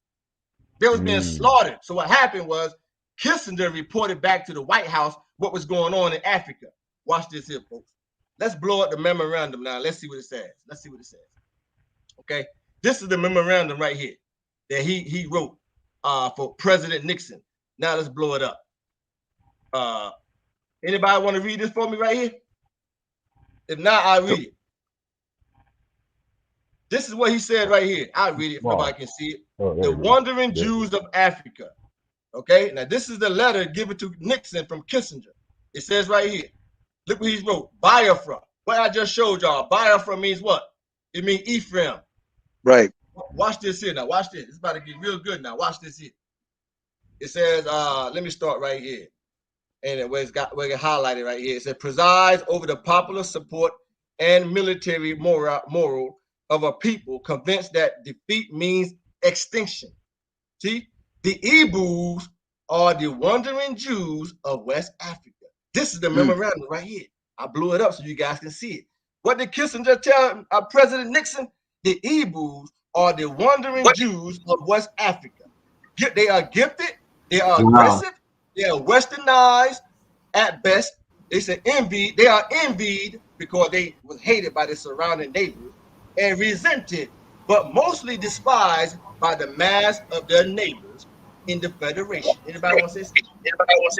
No, mostly despised by the mass of their neighbors in the Federation. They have fought well by African standards against heavy odds. Their public relations use of the starvation has been brilliant. This is a copy given to President Nixon. You know what that word You know, in the description when they say they're gifted and aggressive, that goes back to our history. See, one can put 1,000 to flight, Right. and two can put 10,000 to flight. Mm-hmm. And you really don't want to see three of us together. Mm-hmm. Mm-hmm. That's the business. That's the business, and so that's why, You guys keep talking. I want to go. I want to go to another section of the book. You guys keep talking. Okay, so I was like, man, I was engrossed with this study from the Nisi Minimo. Man, and she ran in brevity. Some of the stuff that y'all run through. She ran in brevity. Some of the stuff that Natalie runs through. And because I'm versed in it and I have the background in it and understanding, when they ran through it in brevity, I was able to like, okay. Man. But remember I was saying when he was speaking on that scripture, he was talking about putting them at flight, putting all them people at flight. And I spoke on that before. I had dreams like that where I could unlock power and go to war with people with no weapons at all, just using my physical hands. Like my body be the power. And that's why when I just be hearing that scripture, it remind me of those dreams I be having. Because I've been having them type of dreams all my life where like there's people after me, but they use technology to try to capture us. When they try to use and we outsmart them. Right. And like we don't need technology to come at us. And it's like, I don't know what it is. But it's like when you know they after you, it's like you pray to the Most High, like they discovered who I am and where I was at or wherever I was located at on whatever planet or dimension. I fight these people and I just get this God key power out of my body. That's my whole body is actually the power and the key to fight against them. And I can do all types of super shit like leap over buildings and move fast as speed as light and fly and jump through portals and everything. And I done had these different dreams and different types of scenery on different places where I done fought against these people trying to capture me with this technology where I can literally kill them with just using the power that I had possessed in my body with no weapon. Nephew, let me tell you something. The technology and the bio weapons that they and biological weapons that they are. Yehuda, before y'all, are you ready, Yehuda? Yeah, I'm ready. When you guys finish, I'm ready. Yehuda. Yes, I'm ready. Yehuda. Yeah, I'm ready. Can you hear me? Can you hear me? Yeah, I can hear you. Yeah, I'm ready. I'm ready. Go ahead. Yeah, I'm ready. Yeah. Okay, here we go. I had to fast forward to another section, right? The Universal Geography. It said this was printed in 1827, volume number 3. Okay, let's go inside and see what this says. Let's go inside. Anybody want to read it? If you can't, I'll read it. If you can't see it, I'll read it. Can you guys see this? I can read it for you. Okay. I'm not a good reader out loud, so I'll let somebody else do it. You see my cursor right here? Start with it says right here. You. 8 right here. What's it? 8. I got you, Yehuda. A fact worthy the attention of travelers is that according to Odentree, they are despised by the Negroes who do not even deign to eat with them. No. You actually you skipped this line. The kingdom of Lana Gone. Yeah, start back up. Start back over. Okay. A fact worthy the attention of travelers is that according to Odendorp, the kingdom of Leongo contains black Jews. Contains who? Wait. Contains who? Black Jews. Okay, I just want to make sure I heard you right. Go ahead. That's correct. It says it contains black Jews scattered throughout the country. They are despised by the Negroes. Meaning they were despised by the Africans. Right. Dwelling in Africa. That's what it means when they say the Negroes. Right. Because Africans was called Negroes too. Exactly. They use the same word for the Africans and us because we all was similar. Even the Egyptians was called a Negro people. I gotta object. Was called I gotta object. I gotta object because when you look at some of the historical doctrine, it says except the Negro. No, well, see, that's where you're wrong at because it's not talking about. No, listen. It's not talking about. Listen. It's not talking about a son of Ham. It's talking about us looking like a Negro people. Shemitic people and Hamitic people looks damn near the same. Sometimes it's very hard to tell us apart in Africa. So when it says the Negro, it's also when it says that it's referring to the black Jews. But when you go into the Hebrew, they call Ethiopians. Listen, they do. In the Hebrew, well, let me back on that. Let me back on that. Except the Negro. All Africans are Negroes, but not all Negroes are Shemitic or Hebrew. Right, that's what I'm trying to say. But what I'm trying to get him to understand is, you know what? I gotta go back to the source and pull up the source. I know what you're talking about. It talks about the black races, and it excludes. It says specifically. I know. Except the Negroes. The Negroes are us. We are the Jews, and we're the only ones that's classified as Negroes. No, we're not. No, Africans are. You know what? I'll pull up the record. I know, but you're talking about the Zondervan Bible Dictionary, right, Uncle Dampy? Explain to you. We know about that, but that's not what you're talking about. The Zondervan Bible Dictionary, and what Sharsham is saying to you is that, see, when you look at the definition of a Negro, it denotes an African, but not all Africans are Hebrews, but they are Negroes. But that's what you're. They Hamitic Negroes. We Shemitic Negroes. It's a different. That's what I'm trying to understand. Like I read it as the differentiation. Adam was a Negro and Noah was a Negro, but they're not Hebrew. Right, but you reading it from the Zondervan Bible Compact Dictionary. Right. Exactly. Well, let me interject real quick. Let me interject real quick. Let me. Can you hear me? Can anybody hear me? Let me interject real quick. We could discuss that offline. That's good to have that type of conversation. But I would just say this one thing: when we look like the Ethiopians, and when you look it up, Shan could pull it up. It's going to say it means Negro. And also, let me back, Qanath. When you go read the writings of Herodotus and Tacitus, and mainly Herodotus, who was an ancient Greek. He was an ancient Greek. He called the blacks. They called the blacks Negro. It didn't matter if there was Egyptians, if there was Cushites.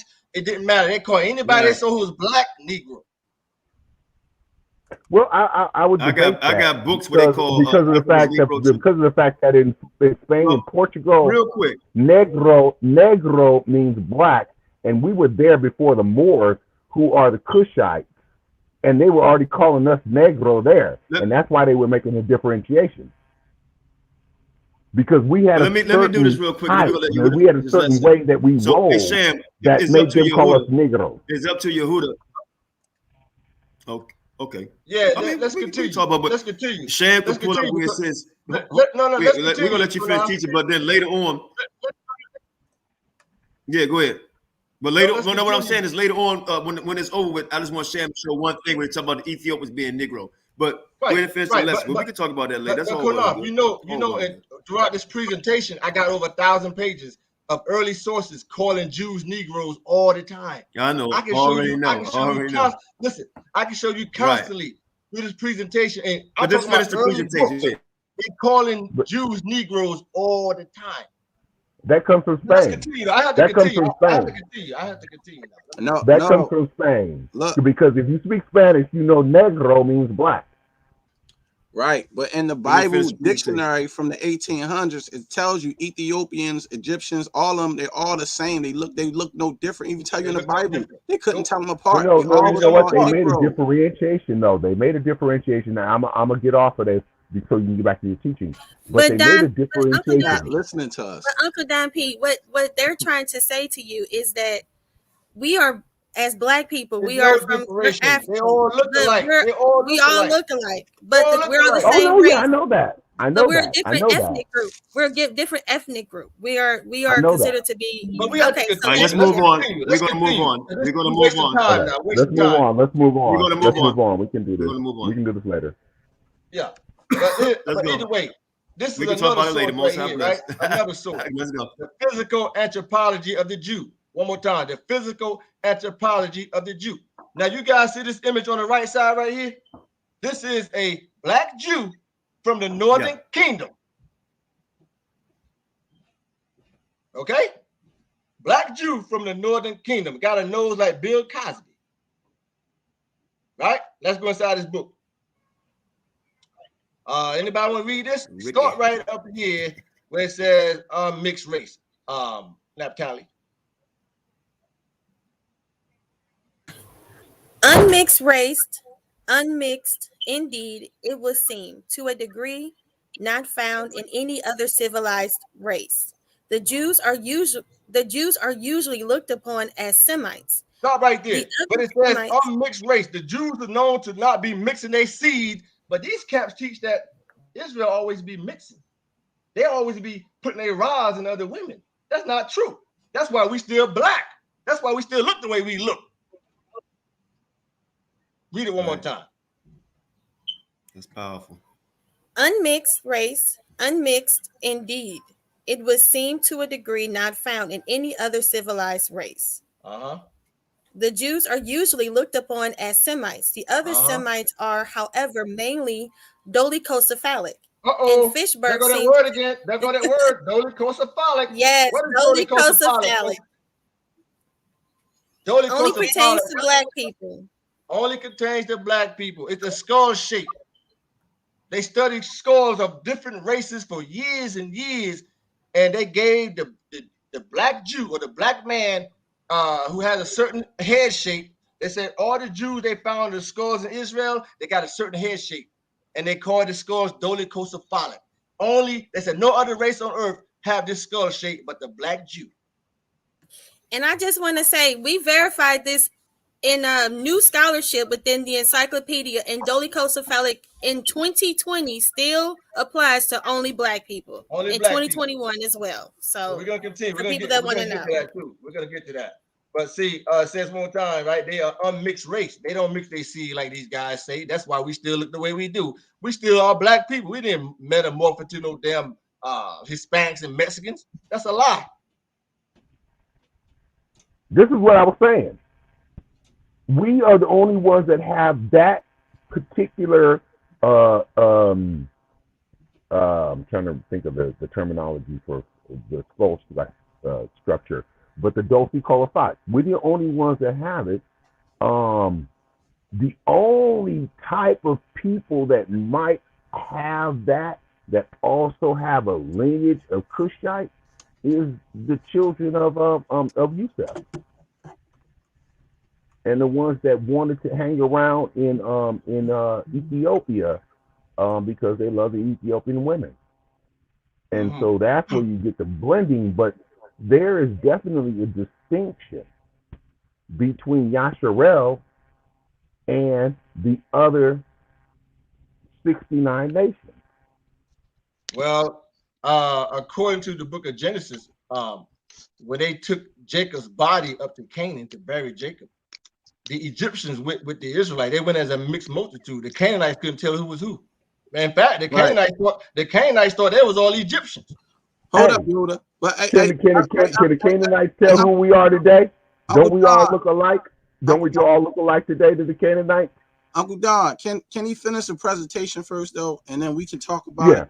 Because he got a lot of slides. He want to get through it, and then we can dialogue after, because we don't want to mess up his presentation. Just for the viewers, because we got a lot of people watching.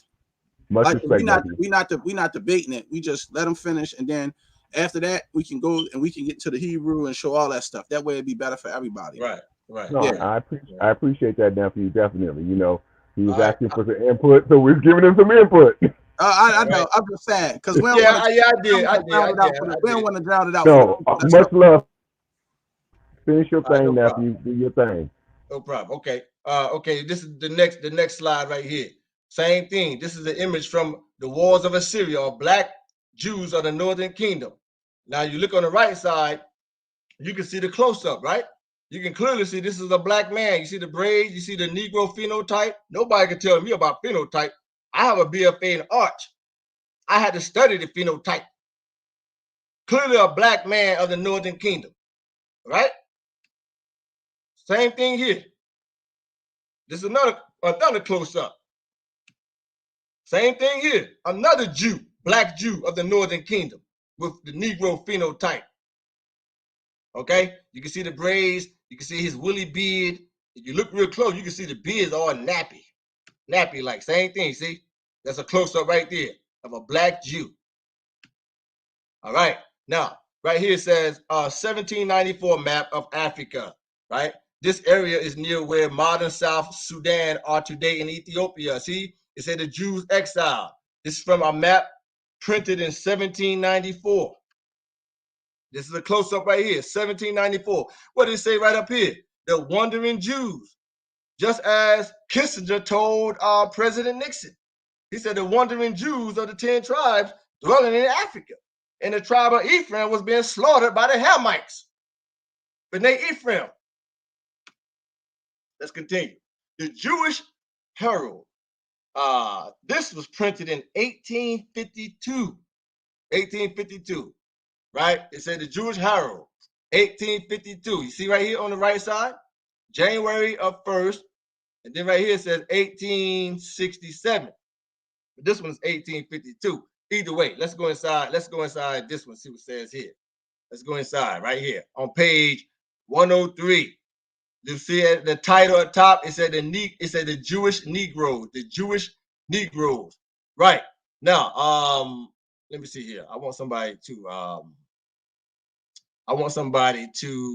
do me a favor. Somebody start reading at the top right here.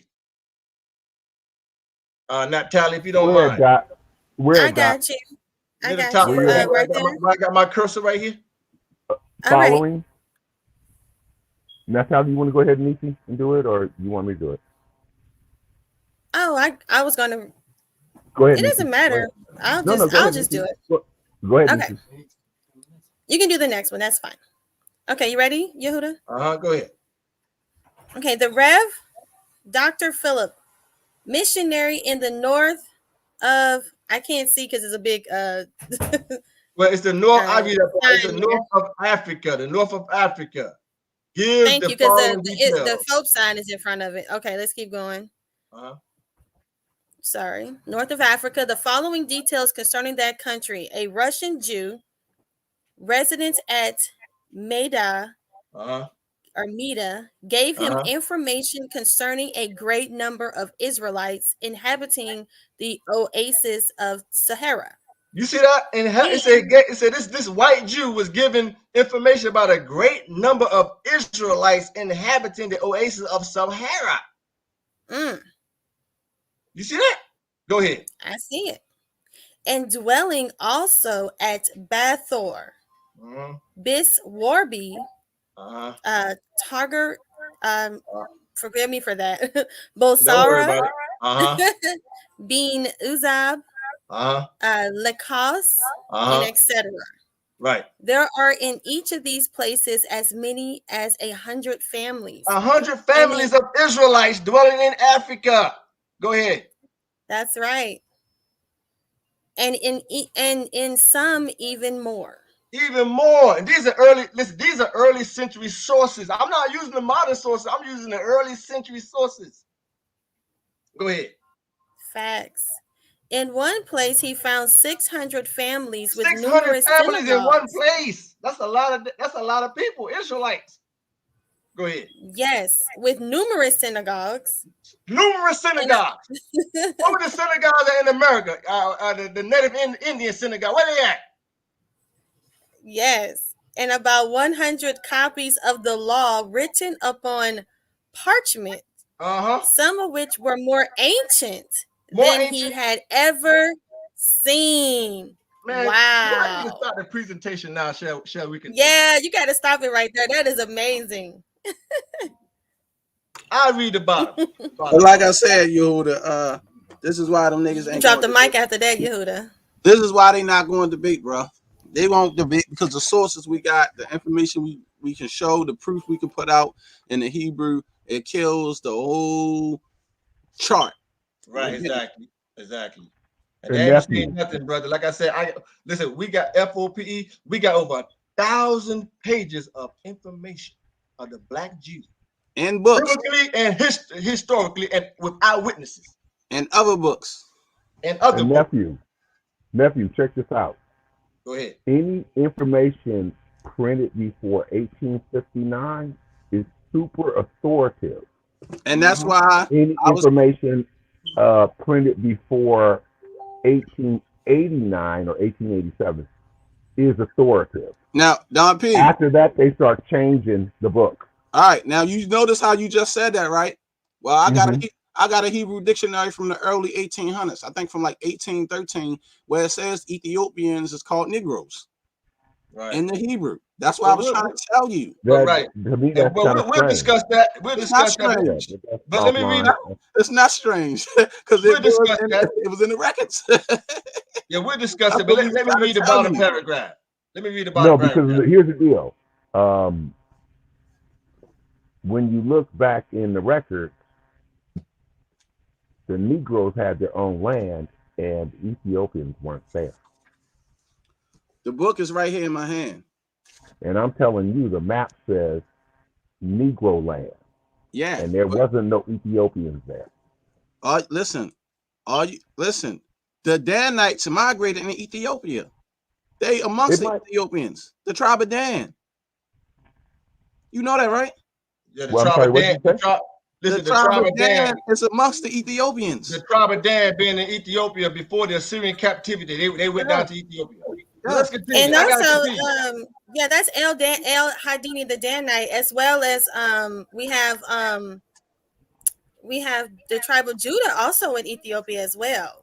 Listen, so everybody's kind of migrating. People are migrating. I recommend everybody buy. Wait, remember this. I have a book I recommend everybody buy. I had to continue this presentation. It's called The Early Century of the Jewish Travelers. It got about 16 eyewitness accounts of early century Jewish travelers. All they did was travel through that region. They knew all the 10 tribes was located. But let's continue, including Eldad Adonai and Obadiah Jir. It was all black. Let's continue though.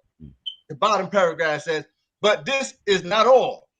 Other curious details reached Dr. Philip from another source, a Jew who had accompanied a German traveler as far as Timbuktu, found near the boundary of the kingdom of Bambara, a large number of Jewish Negroes, nearly every family among them, they possessed the law of Moses written upon parchment. Although they speak of the prophets, they have not their writings. Their prayers differ from those of the Jews and are committed to, it says, to little leaves of parchment. Okay, but they said that it was more black Jews discovered near Timbuktu. Let's continue. See, right here, I just blew it up. See, but this is not all. Other curious details reached Dr. Philip, etc., a Jew who had accompanied a German traveler as far as Timbuktu, found near the boundary of the kingdom of Bambara a large number of Negro Jews or Jewish Negroes. On page 104, the Stolen Bible. Let's go see what it says here. It's something I want to read. Okay, here we go. Hey, not Tyler, do me a favor. Start reading right here when I got my cursor.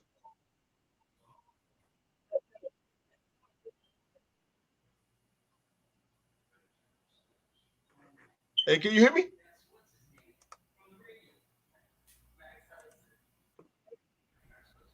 Hello. Where's your cursor, you hitting? Everybody quiet. I can hear you. We can hear you. Okay, I guess you stepped away. Okay, I start right here. Where's your cursor, Yehuda? It's right here. What says? You see what I got right here? What says day? What's the first word?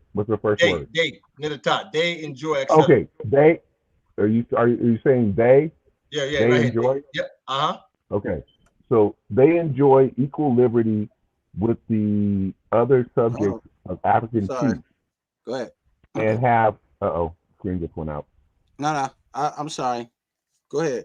I was pulling up that information. That's all. My bad, Yehuda. I didn't know I was going to do that. I was just That's going all right. along. Don't Go worry, ahead. nephew. Where was Go it? I'm lost. Where was it at? Okay, they enjoy equal liberty with the other subjects of the African chiefs and have their synagogues and their rabbis. The explanation that they give of themselves in connection with other black skins is that after the destruction of Jerusalem, at the time of the first captivity, some of their ancestors had neither goods nor land, fled to the desert. They fled to the desert. Yep. The fugitives, which endured what was so great that they nearly all. It's kind of small, so I'm trying to. It said nearly all. I read the rest formulate, of it. It said that died by the way. Nearly all the females died by the way. Go ahead. Yeah. Oh, female. There you go. The children of Ham received them with kindness and intermarried with them, with their daughters who were black. Communicated their colors to their children. Their children became generations by generations of a deeper hue until no difference of color now distinguished the children of Shem and those of Ham. The form of their features, however, is very different form that the Negro around them. It says their form of their features. Different form. It says their forms of their features, however, is very different from that of the Negro around them. But it's telling you these Jews in West Africa was giving them the migration story. It says after the chief of the synagogue rabbis, the explanation which they give of themselves in connection with their black skin is that this here, that after the destruction of Jerusalem at that time of the first captivity, is some of their ancestors having their neither goods, etc. It said they went to Africa. It said right here, and the children of Ham received them with kindness, and they intermarried with them. It said who were black communicated their color to these children, etc. But that's more information. Now, Yehuda, hold on. Yehuda, now you see how you just read that, right? Yeah. Now here's the proof from the Hebrew dictionary from the early 1800s. Right. This is what we was trying to tell you. This is way before the Zondervan. You see it? Same word. They say Ethiopians, that was compared to the Jews, the northern kingdom. It says Cushite. What's the verse? What is it? Amos? Where it says Israel. The book of Amos. 9 and 7. 9 and 7. You see what I said? It says Cushite, Negro. So it's not a mistake. They was called Negroes too, just like the children of Israel. You see what it says? I can get you, Matthew. I can get you. But here's what I want to say is this. You had one of them Khazarians making this report. Now, when you go back to the 14, back when the Jews and the Moors, which is a total distinction, back when the Jews and the Moors were in Spain and Portugal, there was an absolute distinction between the two. So I'm going back 200 years and not on the report of some identity thief. Yes, my brother, but guess what, my brother?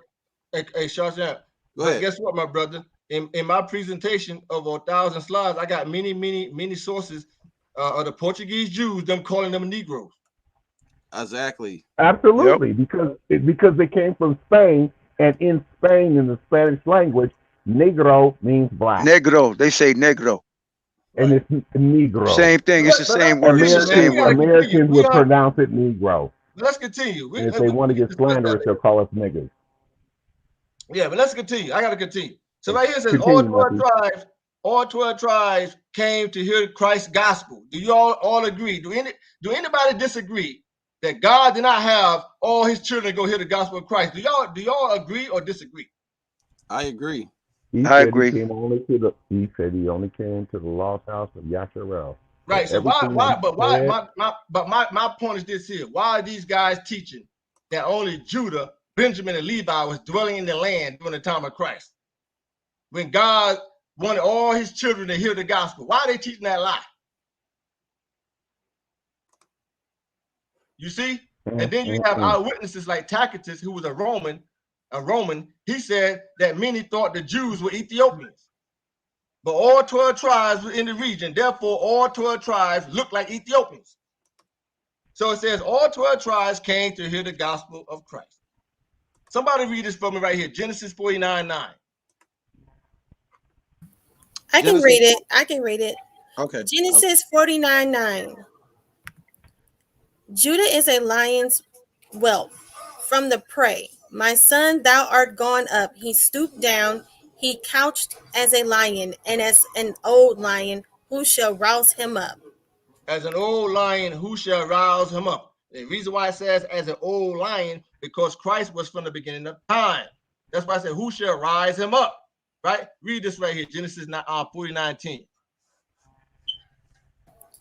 The scepter shall not depart from Judah, nor a lawgiver from between his feet, until Shiloh come, and unto him shall the gathering of the people be. Right, the scepter shall not depart from Judah until Christ came, right? When Christ came, the scepter departed from Judah. That's why the Pharisees had no authority over killing Christ. That's why they used the Romans to kill Christ, because they lost the scepter. But it says, and unto him, though, unto Christ, shall the gathering of the people be. This is prophecy right here in Genesis 49:10, letting you know that Christ is going to gather all 12 tribes to teach the gospel. I love it. Right there in Genesis 49:10, and all these clowns overlook this verse right here. And unto him shall the gathering of the people be. No, I love it because of the fact that before the Romans, if they accused him of what they accused him of, they had the ability to exercise capital punishment. Sorry, Nephew, go ahead. Right, exactly. But the thing is, though, the Jews lost the scepter, so they could not physically put him to death. They lost that. That's why it says until Shiloh come. When Shiloh came, Christ, they lost the scepter. That's why they used the Romans to put him to death. All right, the book of John 11. Somebody start at verse 48. If we let him, 11. Oh, go ahead. If we let him alone, the Romans shall come and take away both our place and nation. Right, verse 49. If one of them named Caiaphas, he missed the line. He said if we left him alone, he missed all men will believe on him. He missed that part. Oh, okay, yes. So the Jews said if we leave Christ alone, that all the men will believe on him. And the Romans, they shall come and take away both our place and nation. Now somebody read verse 49. And one of them named Caiaphas, being the high priest, that same year, said unto them, ye know nothing at all. He said, you know nothing at all. Right? Now read verse 50. Nor consider that it is expedient for us that one man should die for the people, and that the whole nation perish not. Perish not. So basically, Caiaphas prophesied, not knowing, he prophesied that Christ should die for the people. Watch this here, verse 51. I read it. And Caiaphas continued to say, and this spake he not of himself, but being the high priest that same year, he prophesied that Christ should die for that nation. Verse 52, and not for that nation only, meaning the Jews dwelling in Judea, but that also he should gather together, meaning Christ, he should gather together in one the children of God that were scattered abroad. So Caiaphas is letting us know that all the children of Israel came back to the land to hear Christ's gospel. Why? Because they heard of the fame of him. They heard of his fame throughout all that region, and they came back to hear the gospel. Which is the main reason why they wanted to kill him. Right. Somebody read this here. This is the book of Zephaniah 3 and chapter 10. Watch this here. It talks about the two nations in Zephaniah 3:10. It talks about the two kingdoms in Zephaniah 3:10. Somebody start at verse 8. Okay. Therefore wait ye upon me, saith the Lord, until the day that I rise up to the prey. For my determination is to gather the nations, that I may assemble the kingdoms to the poor, upon them my indignation, even all my furious anger, for all the earth shall be devoured with the fire of my jealousy. Right. Now this is before the temple was rebuilt, the second temple. It says, for my determination, God said, my determination is to gather the nation. What nation? It was two nations. It was the nation of Judah and the nation of Israel. He said, my determination is to gather the nations and to assemble the kingdoms. What kingdoms? The kingdom of Judah and the kingdom of Israel. Verse 9. For then will I turn into the people of pure language, that they may call or all call upon me. Right? It says, and to serve him with one consent. From beyond the rivers of Ethiopia, my suppliants, even the daughter of my dispersed, they shall bring my offering. So God's letting us know in verse 8 that both kingdoms will be coming up from beyond the rivers of Ethiopia. Right. You see, they don't read these verses right here in verse 8. God said both nations are going to come up from beyond the rivers of Ethiopia. And what's really interesting about that is this, and it gives further evidence to the verse that Ephraim is a cake unturned, because Ephraim could not turn away from his mother's lineage. That's why he's a cake unturned. What was that again, my brother? Nah, what you mean? He couldn't move away from, he couldn't repent from his mother's people. He couldn't turn from his mother's people. Ephraim, particularly Ephraim, which includes Manasseh, they love the Ethiopians, the Cushites.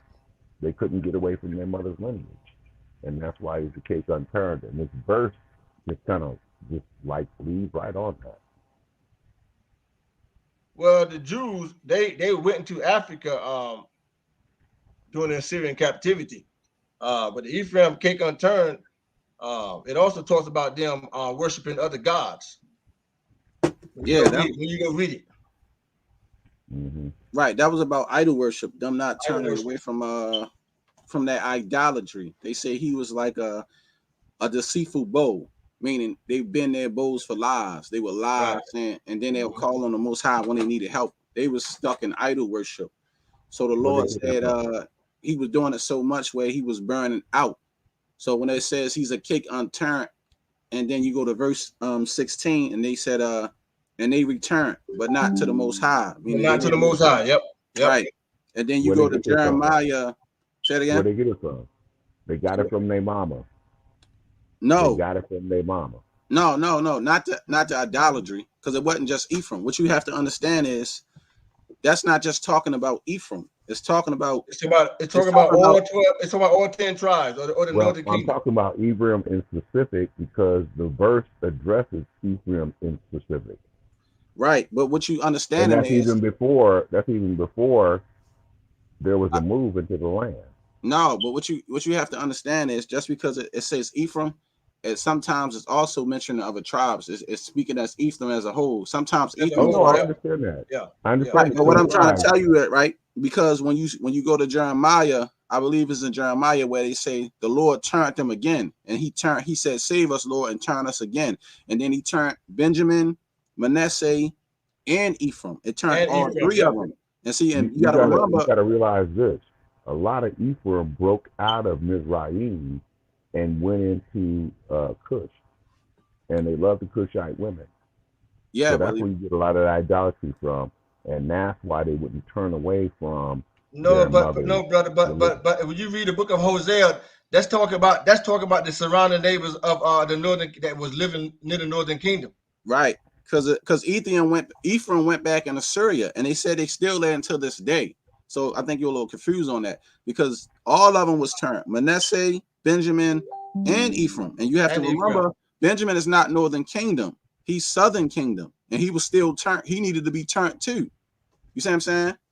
I do understand what you're saying, but I just don't discount, what I'm saying in terms of the great percentage of Ephraim that was when we were in the occupation, when we were in occupation and slavery in Mizraim, them cats shot over there. But anyway, we like I said, we can do this offline. Go back to the lesson. Yeah. Either way, this is the book of Isaiah 18, right? It says here, this is the witness to Zephaniah. Woe to the land of shadowing with wings, which is beyond the rivers of Ethiopia, right? That sendeth ambassadors by the sea, even the vessels of bull rushes upon the waters, saying, go ye swift messengers to a nation scattered. Talking about the Jews within all 12 tribes actually, and peeled. And it says, and to be terrible, or people terrible from the beginning. Now, when you read the Dead Sea Scroll version, it says a people that was it doesn't say terrible. I think it says tall or something like that. Either way, this is the second witness to Zephaniah when it says from beyond the rivers of Ethiopia, right? Now I'm going to the book of Josephus real quick as I continue.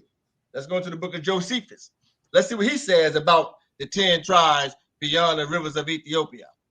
The book of Josephus, right, who was an ancient historian Jew, a black Jew, he says here, and when these Jews had understood what piety the king had towards God and what kindness he had for Ezra, meaning Ezra, they were all greatly pleased. Nay, many of them took their effects with them, and they came to Babylon, and it says, as very desirous of going to Jerusalem. So what he's saying, Josephus, is many of the Jews that were scattered above the Tigris and the Euphrates, they knew that, or they found out that Ezra was going to lead many Jews back to the land, and those who want to go back to meet Ezra in Babylon.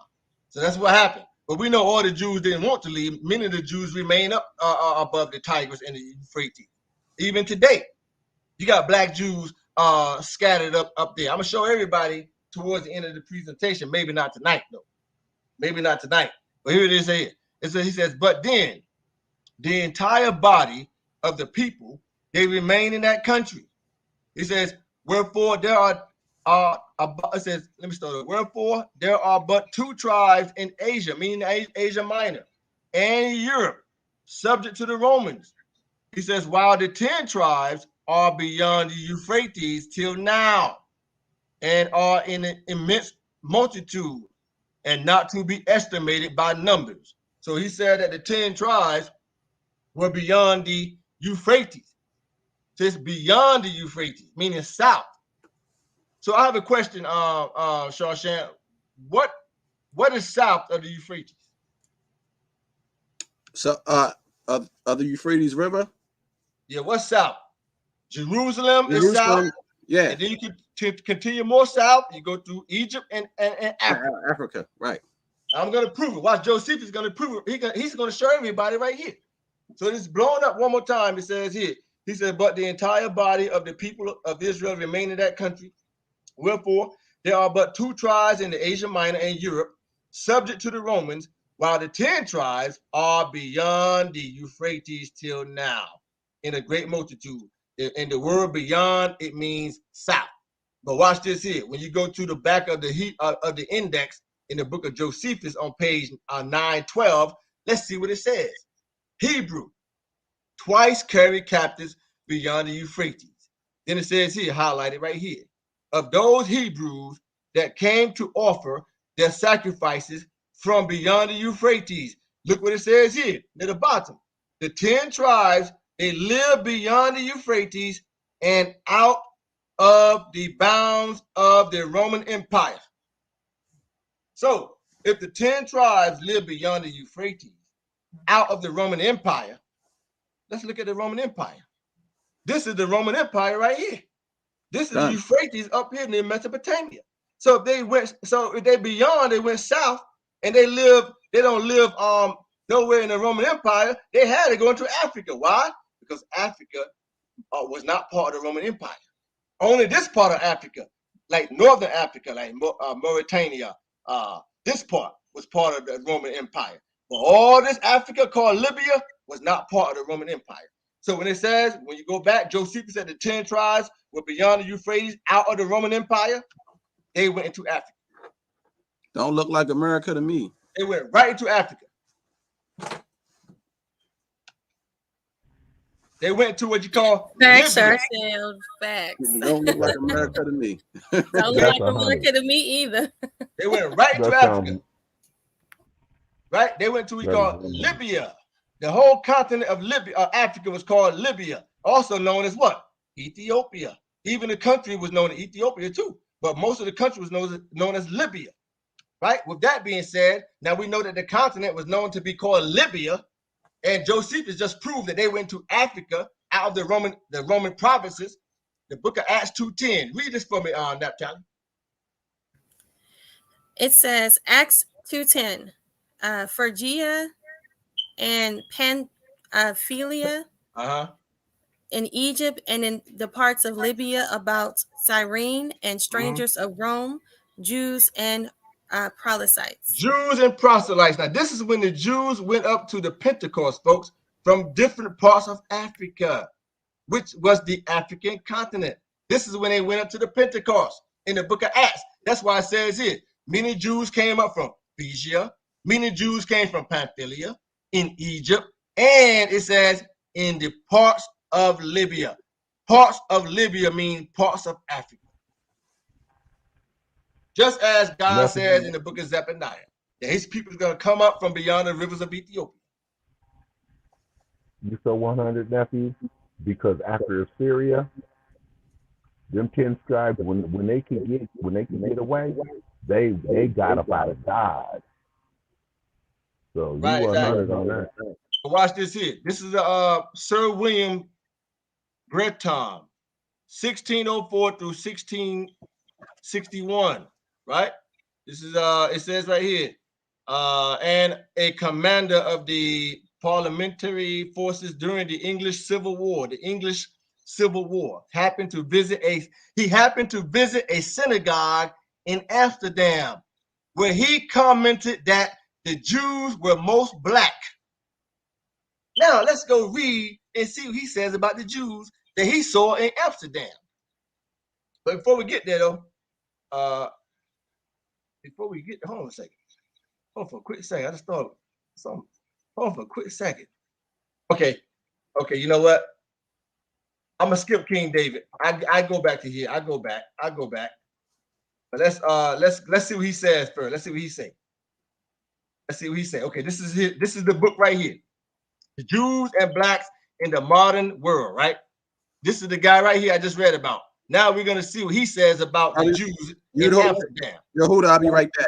Okay, we're gonna see what he says about the Jews, etc. That he came in contact with. Now, Naphtali, do me a favor. Start up here where it says early modern Jew or early modern non-Jew. Okay. Early modern non-Jews in Western Europe also appear to be, it's a Fope sign in the way, I'm sorry. Yeah, it also appears to be confused or ambivalent about the color of status of Jews. The English Sir William, I can't see that, Breton visited one of the Sephardic synagogues in Amsterdam in 1635 and wrote that the Jewish men were most black. The Jewish men was most what, Naphtali? They were most black. Most black. This is another early source. Go ahead. And insatiably given unto women. In 1643. 1643. Go ahead. Yes. Isaac de la Perriere contended that once the Jews convert to Christianity, they will no longer have this dark complexion. That sounds like the War West camps. Does that sound like these camps? Wow. He said that once they convert to Christianity, they will no longer be black no more. We can wipe them out. That's exactly what it's saying. That sounds like these camps. Wow. Let me read that part one more time. Once the Jews convert to Christianity, they would no longer have this dark complexion. Go ahead, Natalie. Go ahead. Okay, I just want to make sure. I have an echo. I have an echo. I think I may have to. Is that me or is that somebody from you? You don't have an echo.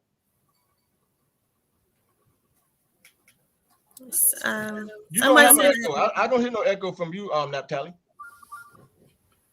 Okay. Yeah, I don't hear no echo. Okay. It says they will change faces, and the whiteness of their complexion will have the same brightness as. You see, they're saying that if they convert to Christianity, they would turn white. Go ahead, continue. Natalie, did you shut off your second device because you have an app? I do. Okay. Yeah.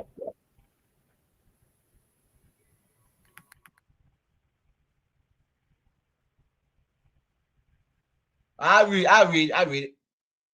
It says, an Englishman named John Greenhog visited the Jew synagogue in London and wrote a friend about it in 1662, describing the chief ruler, probably the president of the Paunism, as a very rich merchant, a big, black, fierce, and stern man.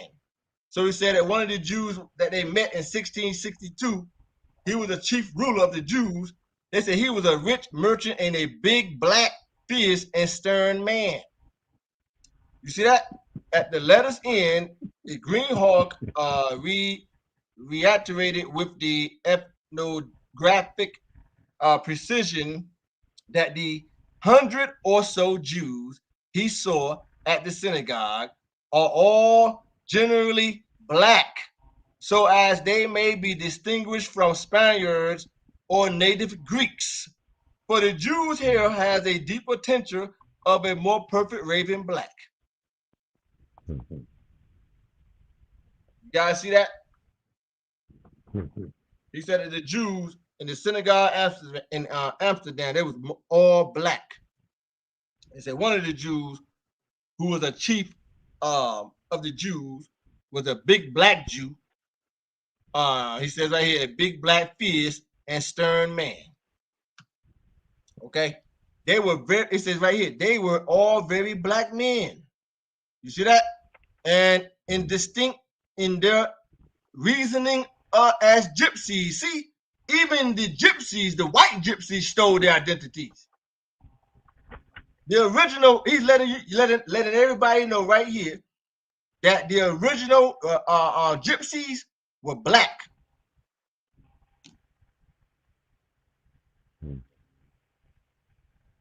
Okay, the original gypsies, he's letting everybody know there was Jews and there was black. I see that. Yep. You ever run across some gypsies in Europe? You ever been to Europe and run across some gypsies? No. I've been to Europe. I ain't ran across none. I have. Oh, they split. Where? They split. What part? I was in Prague. That's in Czech Republic. The mama got me. Yeah, the mama got me, not the daughter. She's the daughter's bait. You know, just throw some eye candy, and then she walk up on you and get up on you, and she in all your pockets, searching for that money. But anyway, it was just an interesting encounter with the gypsy. He was just like, yeah, they real. Yeah, but according to the early sources, they said that the original gypsies, there was Jews and black. So even the white gypsies, even the white gypsies stole their identity. Everybody steal our identities, bro. Everybody. Everybody on earth steals our identities. Wow. And these but guys, then they don't want to be us. These guys in these camps is giving away our identity. But let's continue. This is the book of Psalms 87:2. Hey, Natalie, can you read this? Let's see what King David have to say. Psalms 87:2. Okay, hopefully I don't have an echo. Okay. I don't hear no echo. All right. It says King James Bible, Psalms 87:2. The Lord loveth the gates of Zion more than all the dwellings of Jacob. God said that the Lord or the book of Psalms said, the Lord loveth the gates of Zion more than all the dwellings of Jacob, meaning all the Jews dwelling all over the region. He loves Zion more than where they dwelling at, right? David even knew that the Jews was dwelling in Africa. Watch this here. Go ahead, read the next verse. Glorious things are spoken of thee, O city of God, Salah. Salah. Next verse. I will make mention of Rahab. Stop right there. Rahab is another name for Egypt. A lot of people don't know that. But then again, no, a lot of people probably know, but you got some people that don't know. Rahab is another name for Egypt. Go ahead. And Babylon, to them that know me, behold, to them that know me. To them that know me. The reason why I say that, because God says, it says right here, the Lord loveth the gates of Zion more than all the dwellings of Jacob, meaning where his children is dwelling at. So it says right here, I will make mention of Rahab and Babylon to them that know me. Go ahead. Behold, Philistia and Tyre with Ethiopia, this man was born there. David knew and prophesied that many Jews will be born in Ethiopia. He prophesied this right here. Blessed, it says, behold, Philistia and Tyre with Ethiopia, that this man was born there. Watch this here. And of Zion it shall be said that this and that man was born in her, meaning these territories, Philistia, Tyre, Ethiopia, etc. Right?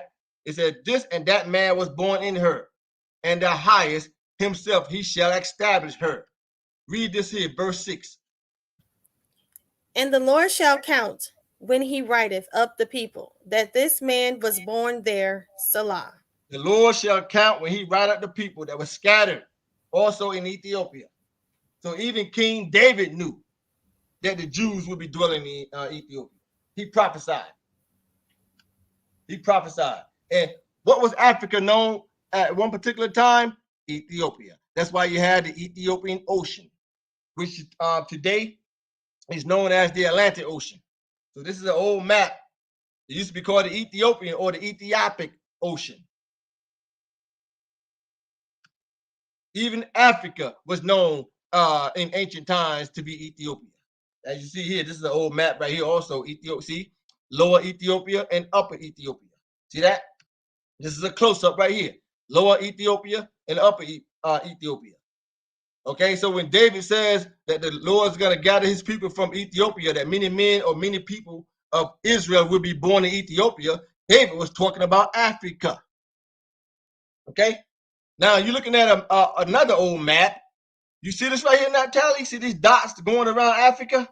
Yes, I do. This is a route. This is a route that said the Jews took from the Red Sea and it went around Africa. And what name do you see right here at the bottom, Natalie? What name is that? Where my cursor is at right here? Ophir. Ophir.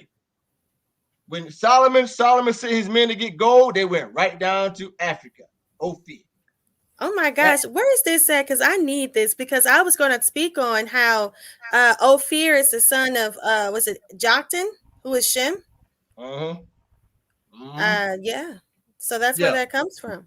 Yep. And in this presentation, I'm gonna find a section another day. I got a whole section on Ophir, dealing with Ophir. But what this word say right here, Natalie, right here where I got my cursor.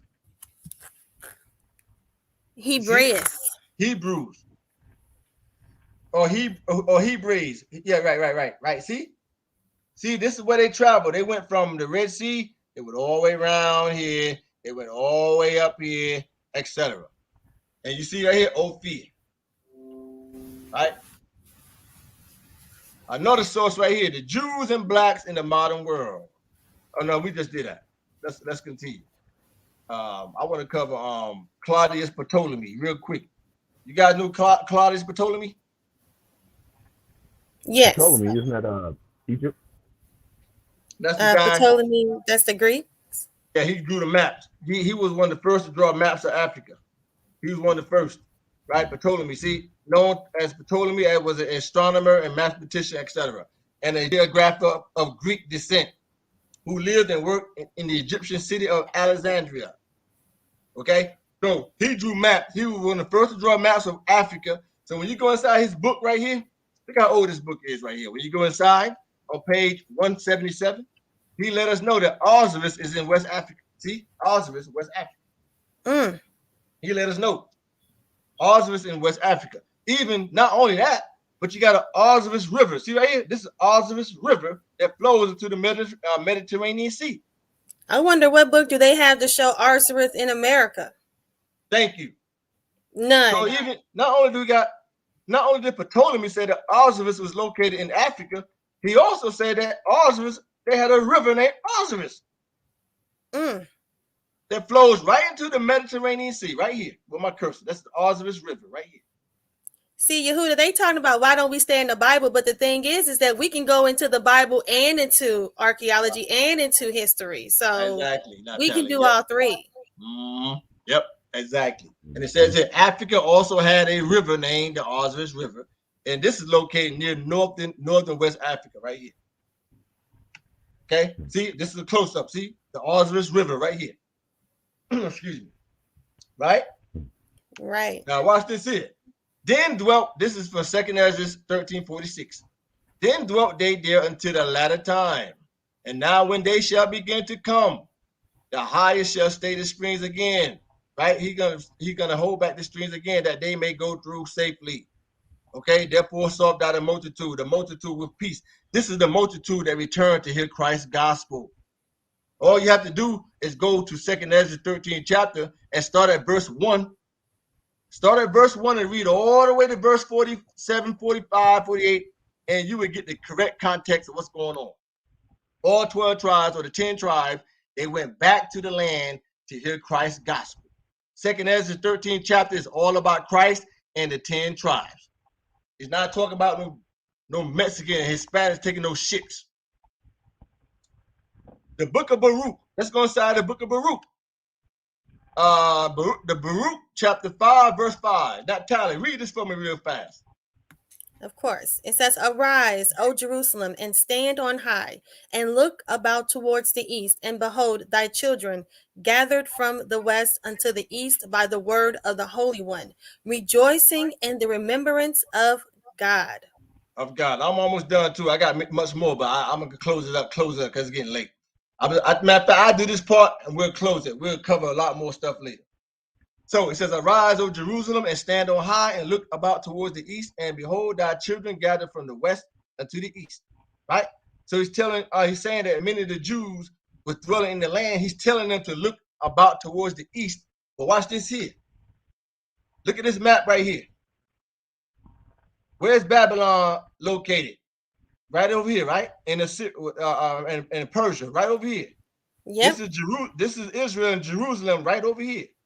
So when you look at the map, Babylon is what? It's east of Jerusalem.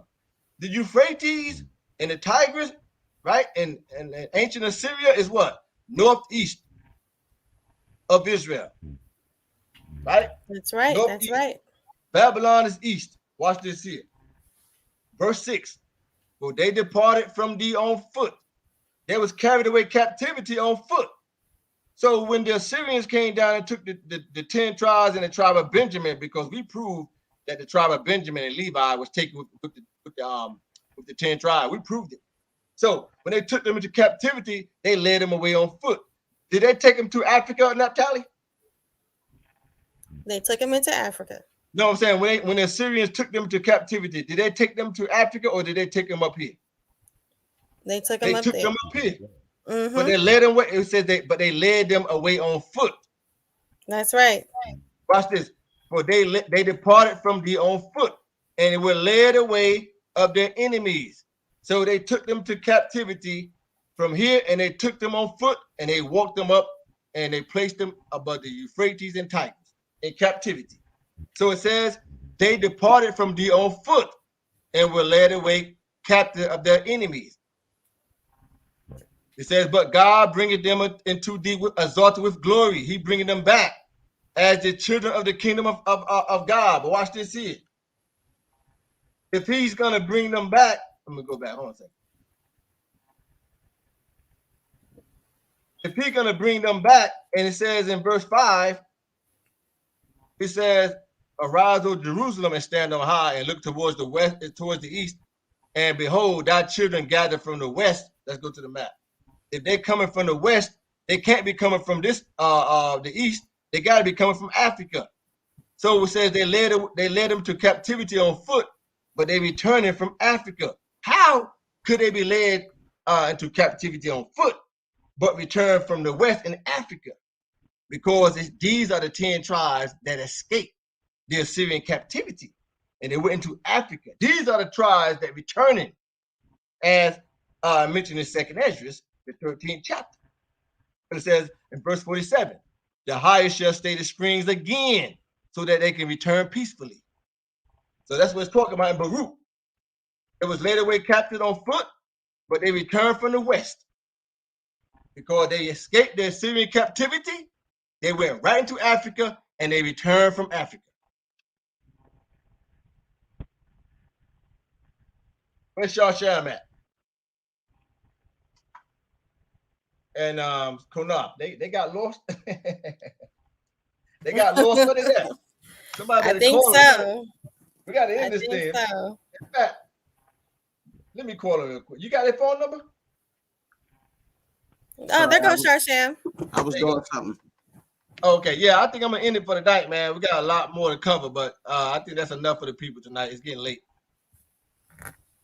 Yeah, I don't have that. I just want to get the people. I just want to get the people some samples of what we got. What book that is? I don't think I had that book. Huh? I don't think I had that book. Oh, right here. Oh, real quick then. Let me do this real quick. This is the Talmud, as we all know. Oh yeah, let me do this real quick. Oh, I have the Talmud. I don't have that one. This is the right. This is the Talmud, but watch this here. Zutra. This was a real guy, a real Jew named Zutra, the pious being Qanath. He was exiled. Watch this. Zutra was born. He was a Jew. He was born in 370 BC during the Persian Empire. He was born during the Persian Empire. Let's see what he said in the Talmud. Let's see what he wrote. This is going to be the last thing I promise. Let's see what Zutra wrote in the Talmud about the 10 tribes. Read this part for me real quick, not Tally, real quick, where it says the Sanhedrin 94:8. Yes. It says, in the Gemara, the ancient Hebrews asked Zutra, who was an Israelite leader and elder, where the 10 tribes were exiled by Sennacherib. Now keep in mind, Zutra was born in 370 BC during the Persian Empire. He was born during the Persian Empire, and he quotes where the 10 tribes went. Now, let's see what he says. Start right here on the right side. The Gemara asks, to where did Sennacherib exile the 10 tribes? Zutra says he exiled them to Africa. That's it. He exiled them to Africa. And he go all the way back to 370 BC during the Persian Empire. And he's quoted in the inside the Talmud. Yeah, let's say that in my Babylonian Talmud that I got over there. Yep. The other one I have. Let's say the exact same thing. I don't have that version. That's the I think like the stone edition, like the Chumash I have in my other Tanakh. But you can't get no. Listen, this is an ancient. So I'm talking about ancient. He go back to the Persian Empire, and he said that the 10 tribes is in Africa. Yep. The same thing Josephus said in Africa. Yep. 2 witnesses. So that's it for tonight. We got a lot more. I probably covered 5%. That's okay. I just want to give the people a sample of what we got. And now you did a great job. What you did was raise the bar, because they need to come back and they need to show us where Arserith is in America with scholarship. They're not gonna do it. Now you folks can see why they are not going to step in the ring with F.O.P.E. It ain't gonna happen. It's not gonna happen. And Yehuda, that's just the sources you bringing. That ain't the shit I got or not got either. Exactly. Qanath got a lot of our books Shawshan got a lot of books, and I got a lot of books. Shawshan got more than I got, but I have some stuff too, though. A whole lot of information that we could pound down, and that's the problem. A lot of this shit you never heard before. And that tell it, as Shawshan taught, look at all the pages I got, folks. Watch this. Watch. Early century sources at that, from the 1800s. I got all. I mean, listen, I got over 1,000 pages of information. I'm not lying. Over 1,000 pages of information. And they know this shit can't be refuted. That's why none of them will, I said they know this information can't be refuted. That's why none of them just want to debate it. You see what I'm saying? Because it kills their money. It kills everything. You see what I'm saying? You can't debate that. Because then you got to explain it to everybody who you telling the Israelites, well, y'all really sojourners. You know what I'm saying? You're not really Israelites. Right. And that's the issue. Right. Yeah, I sat there and watched Gorilla Hebrew contradict himself. He speaks on the Hamite. He says the Africans are Hamites and that they sold our people into slavery. But when he wanted to prove that black people were actually Jews, he went into Africa and he utilized a tribe that actually sold black people into slavery. But so guess what? That makes sense for me. But guess what? Not Callie. I'm also in contact with a Hebrew brother who's a scholar and speak fluent Hebrew and know the whole history of the black Jews in Africa. He said that many of the Jews, they sold their own brethren into slavery, and they didn't know what they was doing. So it wasn't just all them Hamites selling people. Our own brothers sold us into slavery, and they didn't even know they did it. Well, see, that's what I'm saying. The people that he want to classify as Hamites were actually Jews. The Dahomey Kingdom. Jews. Yep. The Dahomey Kingdom are Jews. They were the tribe of Dan. But the thing is, he kept bringing up, they sold our people. But the thing is, it was Jews selling people. It was our own people that was selling people. So he needs to rewrite. He needs to go back and explain that and tell people that he's actually wrong in his understanding and what he is out here teaching. You know what I'm saying? And it's somebody in this chat talking about F.O.P.E. is racist. They don't even know what the definition of racist is, because in order to be racist, it means you have to usurp your authority over someone, meaning suppress them based off of their race. By telling somebody that they're not a certain type of people has absolutely nothing to do with being racist. It just means that they're just letting them know that they're not the people. That is not usurping your authority over anyone. That's not racist. Nope. Exactly. That's not racist. Thank you. It's just speaking the truth. Yep, exactly. Go ahead, finish. I'm just scrolling the show. No, I'm just saying, I just get tired of people want to put labels of racism on a group of people who are not even in the ability to even be racist towards anybody. But wait a minute now, Tally. They want to talk about F.O.P.E. racism, being racist. What about the white boy Gorilla Hebrew? But wait, it's not he on the street calling white people devils and shit like that. But Yehuda, this is why I have to speak. Get the hell out of here with that nonsense. Get the hell out of here with that. This is why I have to speak on this now, because they hypocrites. They say that we racist, but One West teach racism. When you come into One West camps, man, they teach you to hate all the other nations that's not on the chart. They the enemies of Israel. So you got to hate the Africans, the Chinese, the Japanese. That's racism. That's racism. The only reason why they saying it now is because when we say, you know what, these Hispanics and Mexicans ain't our people, now they saying we racist because we don't include them because they not Israel. But I'm like, right there. Y'all right there. They teach right there, Mexican. You know what I'm saying? Mexican. Let me show you Mexican something real quick. I'm sorry, Shasha. Let me show you Mexican something real quick. This is the detail from the Black Obelisk and Shalmaneser, who took the Northern Kingdom to captivity. Where did Yehuda get all this information from? My source in Iran, an Iranian historian. These are the images of the black Jews taken from Shalmaneser mentioned in the Bible, the Northern Kingdom. Let's see what they look like. Let's see if they look like Hispanics. You can clearly see there's Negro people. Look at that. Negro. Look at that brother right there. Negro. Northern Kingdom. Look at that. This is a Hispanic on the left and a Negro Northern Kingdom Jew, taking my Shalmaneser on the right. And I also want to say this, the people that they try to pass off as Mexicans or anybody that's on the walls of Egypt are not Mexicans. They're actually Canaanites, and it actually tells you that if you go look at the the information underneath the pictures. You know, they say, oh, it's a Semitic people. When it says Semitic classifies Hamitic people as well. So, you know, they just really don't understand history. They're so busy in the Bible, and nothing's wrong with being in the Bible. But the problem is that when you're interpreting the scriptures for yourself, then you can lead yourself into your own understanding. And that doesn't necessarily mean that you're correct. Exactly. But all you folks, take a snapshot of this picture right here, and take this to your elders and say, why the hell are you guys teaching us this lie? Now, if anybody want to oppose on what the brother just brought out, I just dropped the link. You could come on and challenge him. Give you a few minutes before you get off, and prove us wrong on what we showed in these ancient historic documents. In fact, don't run nowhere else. We're gonna stay right here in this image right here and right here of the black Jews being taken into captivity of the Northern Kingdom. Sharsham, blow up this awesome Israel person. He asked a question. Awesome Israel. He says, question, why is this so important to you people?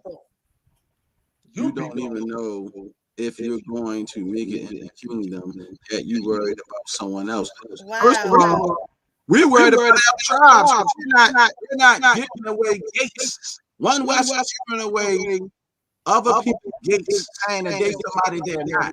You don't have to give away nobody's gate, because according to Revelations, you're going to be a gate. Hopefully, I don't know what tribe I'm from. I believe I may be Judah, but somebody has an open mic. If not, somebody has an open mic. But no matter when I go through, even if I'm the last one to study, as long as I'm in, that's all that matters to me. But you saying why we worried somebody about has an open mic? We worried about our people. See, the thing is, as long as we keep the lie going, y'all happy. Now, if we were sitting here talking about the 12 tribes, y'all wouldn't be mad. You know what I mean?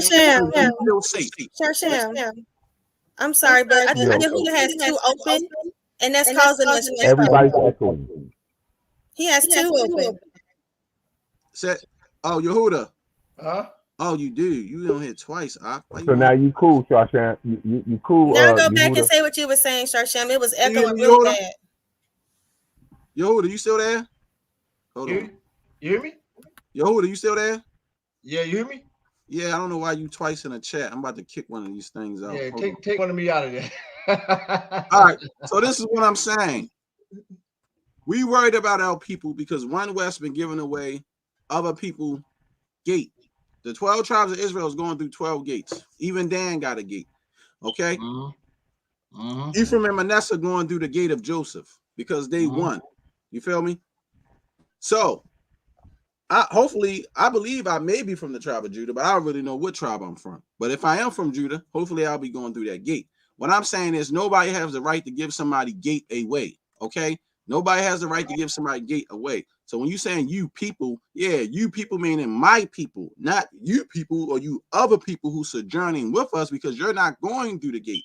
According to Revelations 11, you're outside of the kingdom. That's given unto the sojourners, unto the Gentiles, because like Yahawashi said, we know what we worship. You know not what you worship, for we want to worship the Father in spirit and truth. For the true worshipers, salvation is of the Jews. So yes, this Negro here is proud to be a goddamn Jew. I don't give a damn what none of y'all motherfuckers say. So you can kiss my ass, straight on me all you want. You goddamn right, I'm happy. Let me say something real quick. Let me say something about my people. What it is it's obvious, man. When you just look worldwide and on this show tonight, they always reflect or deflect. What he just did was what he called us. He proved that that's what he is. You people. Think about what you just said, young person, right? Or old person, whoever you are, right? So No. I read it. I read it. No, I read exactly what it said, and I know exactly what he meant. Right when he said "you people," right? If if we all the same people and with the you people, see, I done heard this terminology before, right? I done heard it before. Well, let me tell you something about us people. Us people, right? We're so bright and intelligent. Your ass is on here listening. We're so bright and intelligent, right? And so interesting. You find it time at 12:19 East Coast America time to be on our channel watching us, right? We the most dynamic people on the earth, the most creative people on the earth. We don't have to use the Bible. The world know it without a shadow of a doubt, and you know it too. Because the very computer and phone you on, do your research to see what it created by them same people that you don't like, right? So when you make statements like that, young person, whoever you are, right, do more research, right? Because you probably have. That's why you hate us, right? That's why you probably hate us, because you realize who are the number ones on this earth. It's the you people that you're talking about. It's us, because you don't see no other nation outside of black people waking up all over the world claiming to be Israel and speaking different languages of the Hebrew, breaking down the scriptures, taking finding themselves and coming back to their history, right, and culture, and saying they the true Jews that the Bible speaks of. Point blank, period. I digress. Right, and that's what No, I'm you don't saying. digress. You don't digress. You push forward. They don't like the fact Exactly. that Israel is us.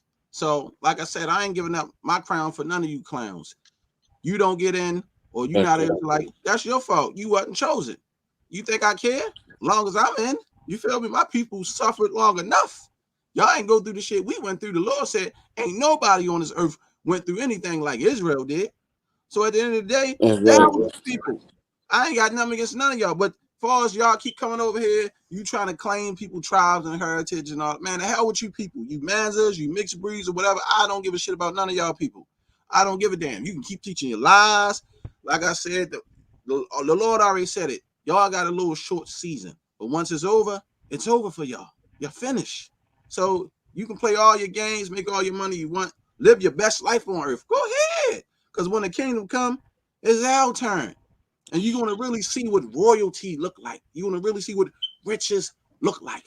You know what I'm saying? So that's the day I'm waiting for, when I can laugh and extend my pinky and drink tea and, you know, Hum Yashala with my real brethrens and sisters of the nation of Israel. That's how I feel about it. That's why Can I say something real quick? Go ahead. The verse with Christ, I was talking to that lady, and she was a Samaritan, right? And she said, "Our father Jacob." And I heard some of these guys in these camps. See, she said, she said, "Our father Jacob." So she was a Jew. No, that's why Christ said, "Ye know not who you worship, but we know who we worship. For salvation come through the Jew." Now watch this here. When you go to the book of Josephus let us know that many of the Samaritans was claiming to be from the tribe of Ephraim. And he said, whenever the Jews was flourishing, they would claim to be from a tribe. And then Josephus said, whenever the Jews was doing bad, then they would tell the Greeks that we're not Israelites. But when the Jews was doing good, they would tell the Greeks that we Israelites. So that woman that Christ was speaking to, she was claiming to be from the tribe of Jacob. That's why Christ said, "You're not from the tribe of Jacob." He said, salvation comes through us. I wanted to go back and read that. Sounds way too familiar. Yeah, a lot of people don't know that Josephus said that the Samaritans would claim a tribe when things was going great, but when things was going bad, they would say, "Oh no, we're not Jews. We're not those people." And the Samaritans do the same thing today. Even today, the Samaritans are claiming to be Jews, but they are not.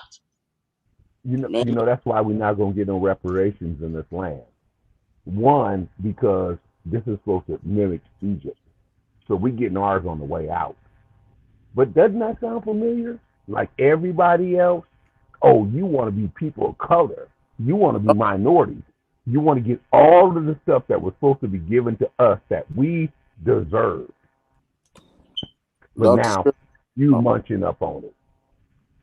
My bad. Don't the scriptures talk about we're gonna come out with great substance? Mm-hmm. But my thing is, if he was opposing what we saying, the link was in the chat. You could have came on, talked what you had to say, and showed your face. But see, we know y'all cowards. You're not going to do that. And like I said, no, they're not. Community for 10 years. Show me some Hispanics doing serious breakdowns on Israel. I don't find any.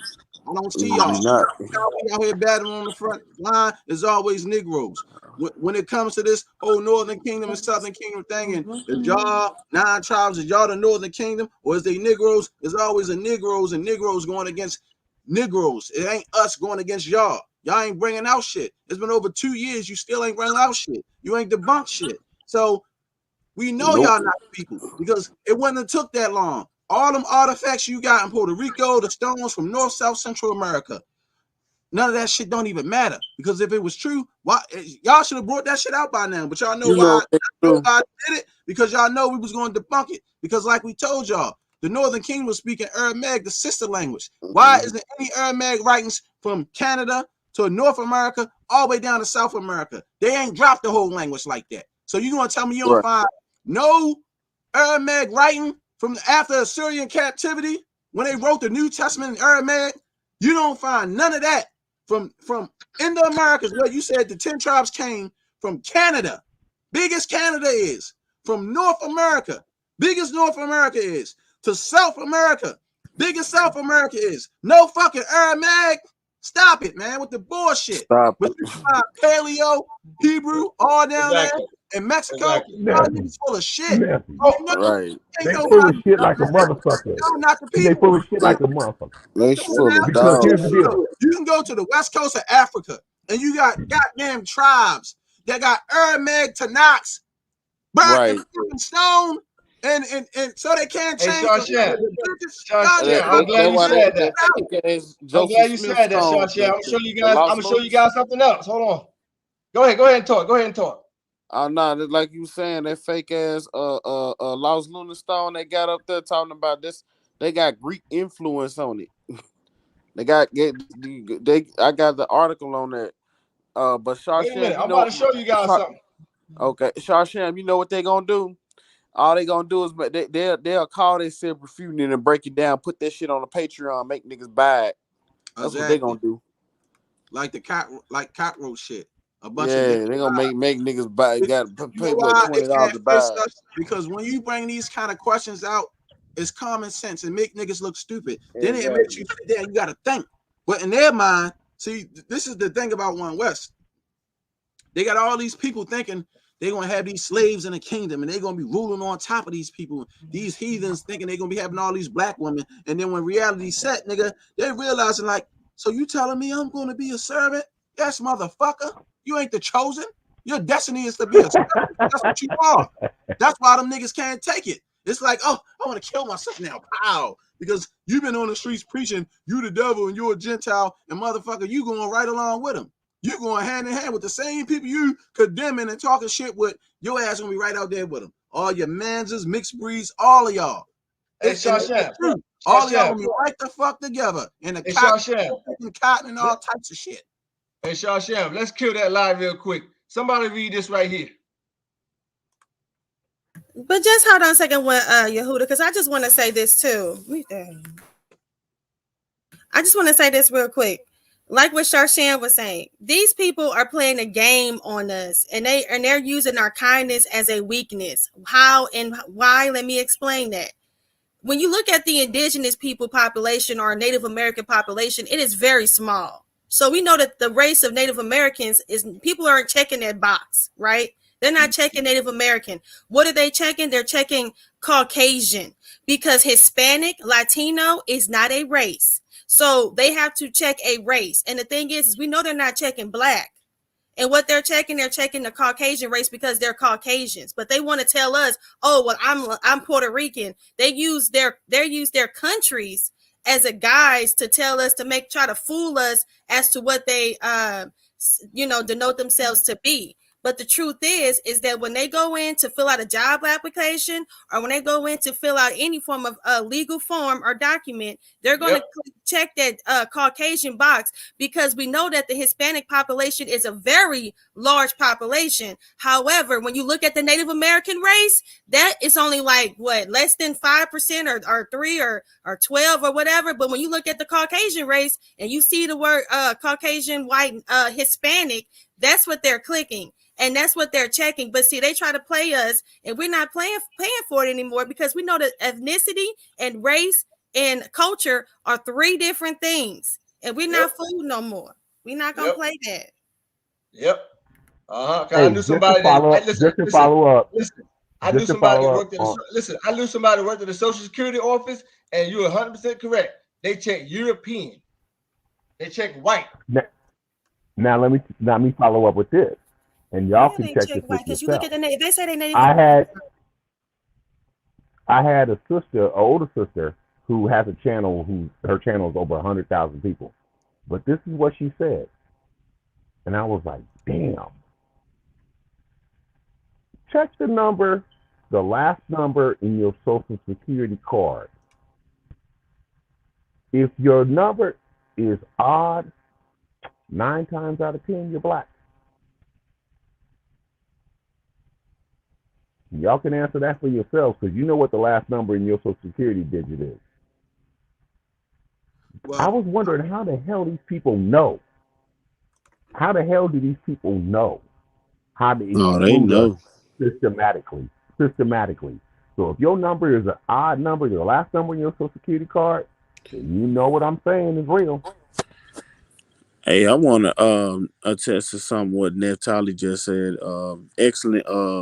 Excellent breakdown, sis, on your disposition on that. I'm about to show a picture of. No. Before you do that, I want to do something real quick. I want to kill that lie. I want to kill that lie right now of these when they talk about the Hebrew stones that they found in America. Let's do that fake ass lost lunar stone. Yeah. Can they try to use that? See, we got the Hebrew stones found. Talking about the Hebrew stones is found in America, so that means that that the Native Americans are Hebrew. No, they go to there. They go to that scripture in Deuteronomy talking about something writing on the stone, talking about, well, who put that there? Somebody put that there. What about all art? They always want to talk about this. Read that. Somebody read this right here. It says of the recurring, often bizarre attempts to find ancient Semitic inscriptions in the Western Hemisphere. The most prominent and frequently cited concerns the so-called Paraba inscription from Brazil. The Paraba inscription from Brazil. Now read that the bottom part. The Paraba inscription is said to be a Phoenician inscription carved in stone and found in northeastern Brazil in 1872. Now watch this here. It says a Phoenician inscription. You see the map on the left right here? You see where my cursor is at right here? Yeah. This is Ezon Geba mentioned in the Bible, where Solomon's ships was docked right here. Solomon's ships was docked right here. This is the Red Sea. This is the route they took, right?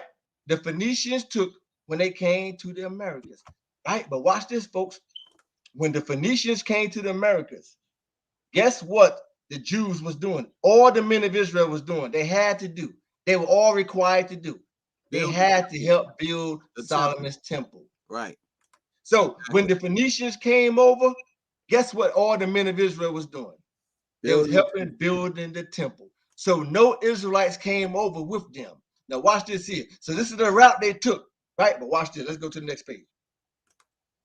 Look now, this is from the inscription we just read, Paraba inscription.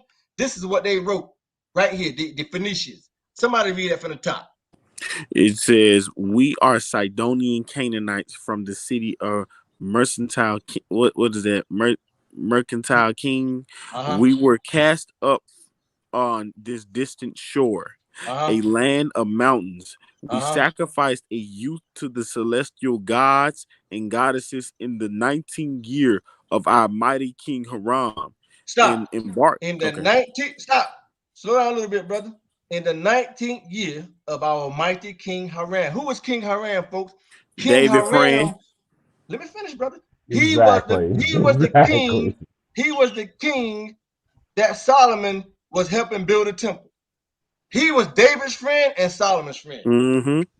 So when they came over, the Phoenicians came over, all the men of Israel had to help build a temple. That's in the Bible. So not one Jew came over with them. Continue, Kahan. Start back right here with this King Hiram. King Hiram embarked from Ezion. It was the Ezion Geber. Into the Red Sea. Stop right there. Ezion Geber is right here, folks. That's what Solomon's ships was docked. You can read it in the Bible. His ships was docked right here in Ezion Geber. That was in the territory of Edom. Okay, go ahead, continue. Start right here, Khan. What says we? We voyaged with 10 ships and were at sea together for 2 years around Africa. Ham. Stop. They went around Africa. It said it took them 2 years to get around Africa. Now that's the same route. Mm-hmm. That's the same route, right? That they claimed that the Northern Kingdom took, and it took them 1.5 years. And they went. They went to South America too, just like they claimed the Northern Kingdom. They said 1.5 years, but here they said 2 years. But go ahead. 2 years. Go ahead, Khan. Okay. Then we were separated by the hand of Baal, and were no longer with our companions. Stop. So he said, stop. He said they wrote on this stone that they found in Brazil, they got separated. All the ships got separated. That explains the ships that came to North America and explains the ships that went to South America. He said they got separated. So that explains the Hebrew that was found in North America and explains the Hebrew that was found in South America. Go ahead. So we have come here 12 men and 3 women into Stop. He said that only 12 men and 3 women can fit on these small ships.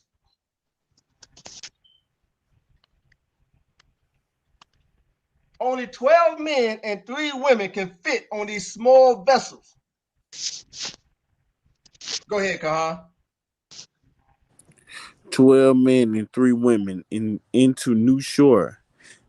Am I, the admiral, a man who would flee? Nay, may the celestial gods and goddesses favor us.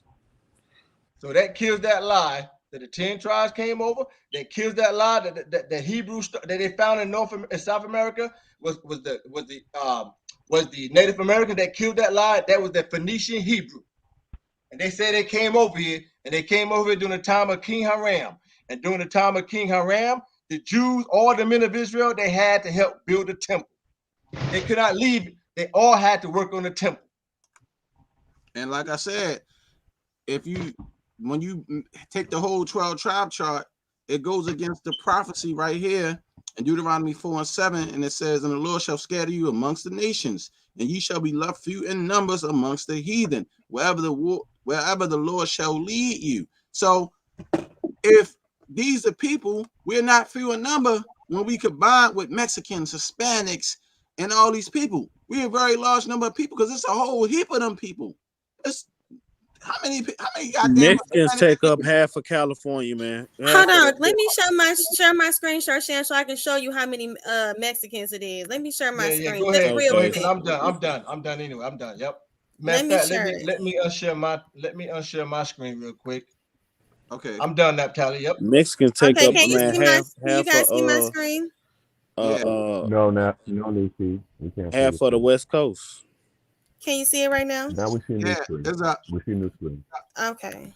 So it says here, according to the U.S. Census Bureau, the Native American in the United States is 6.79 million. So as you see, Native Americans are only 6.79 million. But let's take a look at the Hispanic white population. Can you guys see that? So it says Hispanic white population.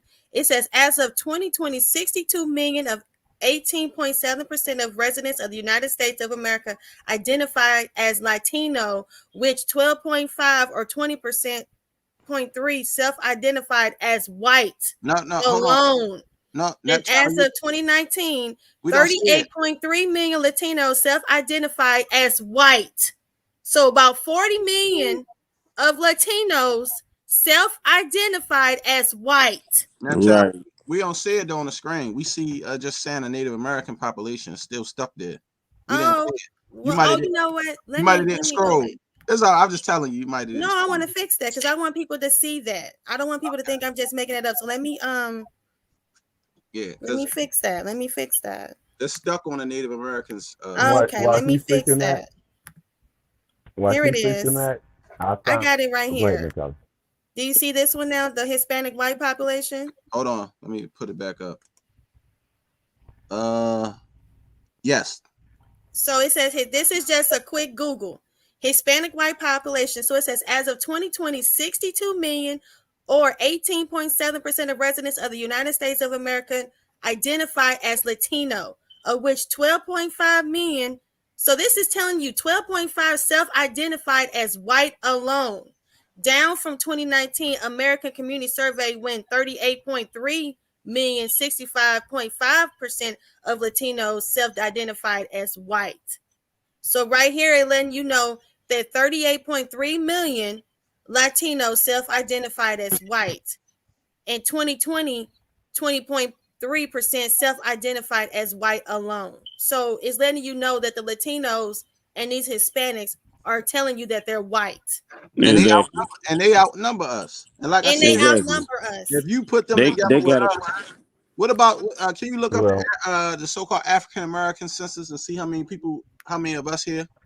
Yeah, I can look at the African American population. Like I said, it goes against the prophecy of Deuteronomy 4:27. And the Lord you gonna leave left few in numbers. Here's ours right here. And ye shall be left few in numbers amongst the heathen, wherever the Lord shall lead you. Pull that up, but I guarantee you it's a lie. I guarantee you it's a lie. So we at 41.99 million.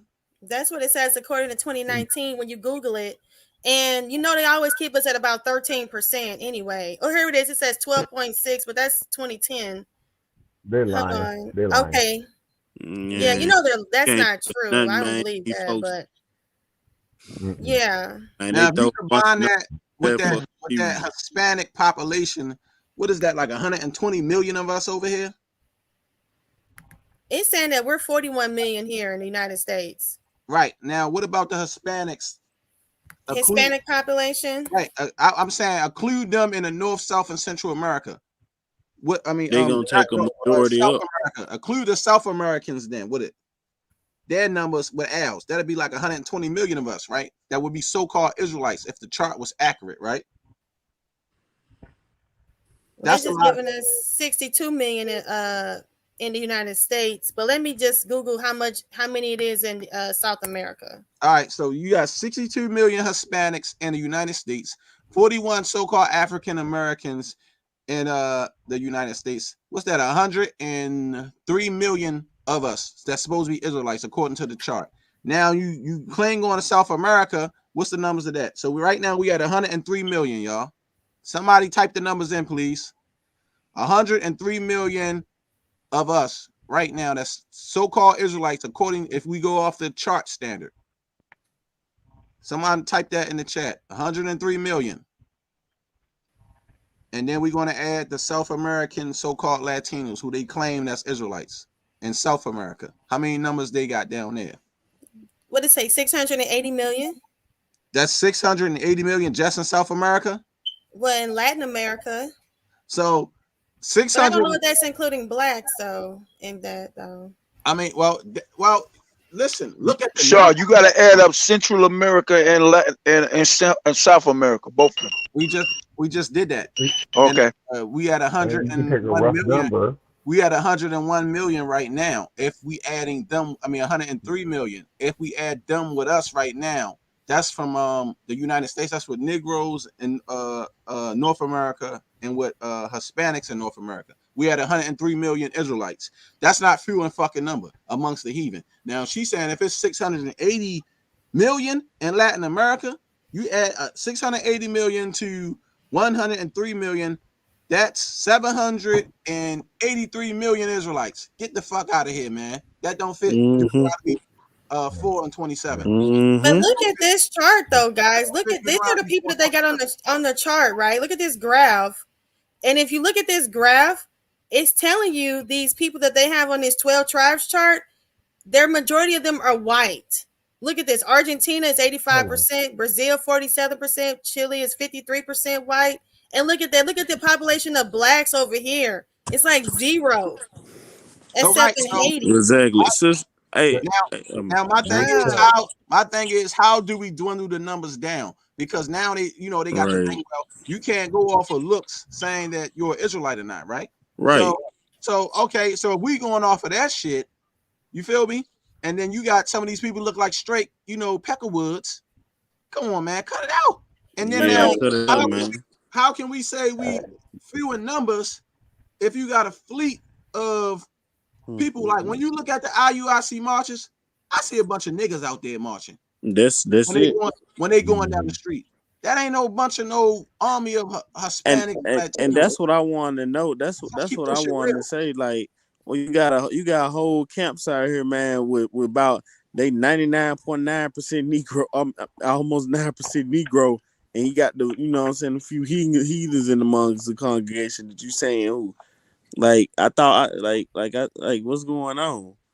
Why the so-called Northern Kingdom ain't waking up? And y'all remember in the test of that Sister Neptali Shasham, if y'all remember when I posted that picture of I posted GOCC 12 trial chart, and I posted IUIC one, and I think I posted ISK one. GOCC and what's the name teaching two different. They got two different people on there. They including Hawaiians. I brought that out a few years ago. I always said that when I first came in the troop, I thought it was odd that it was 2 12 tribe chart breakdowns. Right. And then you had the original House of David. That's who I saw. And I said, well, Ricard said that Hawaiians and Pacific Islanders. The Pacific Islands, Samoans, which is the rock people, are Israelites. And they be dipping in oil and all this other stuff. Right. And then when you go to the House of David, they give you theirs with Argentina, Chile, and Columbus to Uruguay. And I said, well, you know what I mean? But because Ricard said y'all was a good man, but he made some mistakes on the chart. So he gave his breakdown on it. And I was like, nah. Right. I didn't agree with GOCC breakdown. I stuck to the original. But I always thought it was odd that it was 2 different 12 tribe chart breakdowns. Yeah, me too. And I mentioned that years ago. The One West Trail chart, the one of the ones I seen a video, man. I can't find it. I tried to find it today. It had Barbados and all. They don't even got Barbados on the chart now. It had Barbados and another thing on the one Bivens used, I think. So that chart changed. It seemed like that chart was changing every few years with people, man. But I just wanted to show y'all this. This is like for my old job. But hold on one second. I just want to give Sharsham his number. So Sharsham, looking at this, I can like tell you that it's probably about 700 million of these people. It's about 700 million of the population. I feel comfortable saying that. Of just Hispanics down there? Yeah, I'm taking out blacks because if I add in the 62 like this, it's about 70 million of them here. And then when you look here, we got Haiti, which is a majority black, and the rest of it is pretty much, all of them which are white. You see, it says white here, and Amerindians. So you can honestly say it's 700 million because it's 618. And if we add in the population here in the Americas, we can round it up to be about 700 million. Yeah, because we had 3 million here. Yeah. And see, and like I said, the Lord said he's going to recover a remnant. That's not a fucking remnant. That's a goddamn multitude that he said that, like, I'm going to make y'all like the stars in the heaven. 700 something million people. That's a lot of goddamn people, family. Come on now. Let's be honest. Let's be honest. That's not a remnant. That ain't a remnant of people. Luna, they played the game. He's showing something. I don't even know who this is. Y'all know who this person is? Did I bring? No, it's this right here is it was from my application for my old job, and I just found it interesting. No, I was lost because I didn't know who name that was. I'm thinking of. Nah. That's me, man. I'm just trying to add a little human, man. I don't know if anybody on here watched BMF, but that's one of the characters on there. It was a meme. Oh, it was a meme, man, going around about him saying singing that song about "You Can't Stop the Rain." That song, y'all can look it up. But anyway. It says this is the definition that it said on this application. It says Black or African American, not Hispanic or Latino. Now, anytime you do an application, why did it automatically isolate? It'll tell you, and I'm gonna try and find where I can show it. It automatically sometimes tell you that it'll say check if you Hispanic or non-Hispanic. It always say that. But check this out. It says Black or African American, not Hispanic or Latino, a person having origins of any Black racial groups of Africa, Native American or other Pacific Islander, not Hispanic or Latino, a person having origins in any of the peoples of Hawaii, Guam, Samoa, or other Pacific Islands, Asian, not Hispanic or Latino, a person having origins of any of the original peoples of Far East, Southeast Asia, or the Indian subcontinent, including, for example, Cambodia, China, India, Japan, Korea, Malaysia, Pakistan, the Philippines Islands, Thailand, and Vietnam. American Indian or Alaskan Native, not Hispanic or Latino. A person having origins in the original people of North and South America, including Central America, who maintain tribal affections or community attachments. And then it just got down here 2 or more races, not Hispanic or Latino. And then the definition for that says a person who identifies with more than one of the following as defined above: white, Black, African American, Native Hawaiian, other Pacific Islander, Asian, American Indian, and Alaska and Native. But my point in just putting that out there was just showing you even it's common sense, you know what I'm saying, to say look, this is clearly a distinction, just not even based off. It don't even take rocket science. It ain't nuclear physics to figure out that it's different people in different ethnic groups. Now they need to stop teaching that bullshit, man, about we the same people. Because if like I said, the brother showed me, if y'all calling us Negro only, what's the problem with saying Negro only if we the same people? That's dumb within itself. And why? Hey, Rashad, you right too. I forgot about that scripture in Sirach. You right. It says Sirach 31 and 24 says, but against him that is a niggard of his meat, the whole city shall not murmur, and the testimonies of his niggardness shall not be doubted of. That's in the book of Sirach. I had that scripture highlighted for years, and I forgot about it. Oh yeah, I remember coming across that. But yeah, that's just showing you the distinctiveness between that. You know what I'm saying? That it is different people in different ethnic groups and stuff like that. People need to stop the bullshit, man, and just go ahead, they accept reality of it. Like, come on, man. Like it's not rocket science. Yeah. So we get ready to close out, y'all. I gotta get up early. I want to say real quick, and I'm gonna let everybody else say that, last words. Like I said before, we already know y'all they not gonna debate. Y'all can come up, y'all can make all these little funny videos, come up with this pedophilia bullshit. Y'all know it's not true, but y'all don't want to deal with us spiritually, because y'all know we chopping all y'all heads off. That's anybody coming out of One West that's dealing with the false doctrines. And Sacarii, you don't want it because you're not even an Israelite anyway. You, Hassad, and your little minion Lucky Charm guy, none of y'all want no type of smoke when it comes to dealing with these scriptures. You can get any Hispanic or anybody from your camp or anybody else camp ain't going to deal with the true facts and the truth of what we bringing out. Nope. Let's just keep it real. Y'all niggas that ain't dealing with the shit. And they saying ain't no hate. It's just about truth. Y'all want to deal with us? Deal with us scholarly, biblically, with truth and facts. Like the hell with all the lies. This shit ain't about no money to us because we don't care. We all about truth for Yahweh Yahawashi. Y'all always saying call her law, Qanath, what he said, what is it? Qanath, I don't want all that stuff y'all always saying, Qanath, and then chief high priest and all this. If you're a chief high priest, you're a Levite, and you got all the truth, and nobody can't go against anything you saying, nigga, prove your doctrine. Because to us, nigga, you're not an Israelite. You's a manzar. You's a bastard. Your destination is the cotton field. It's slavery. Just like the rest of the people you've been preaching to them, that's your fucking destiny. You telling other people the same place, the shit that you telling them people, the same fucking destiny where you going. Just like Cockroach. He running his mouth, talking all that shit, and he going straight into the cotton field his motherfucking self.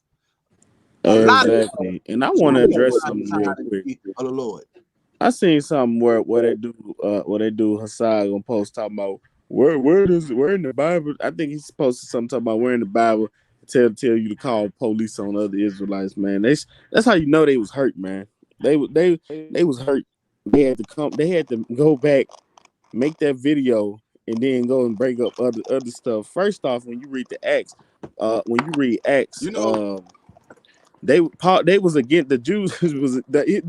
Paul's own people was against him, and Paul ran to the enemy. So look, man, or whatever you talking about, and these niggas go to the enemy for all things too, man. They'll go to that scripture and say we go to the white man for all things, man, but then go and say call the police and all that. Them niggas ain't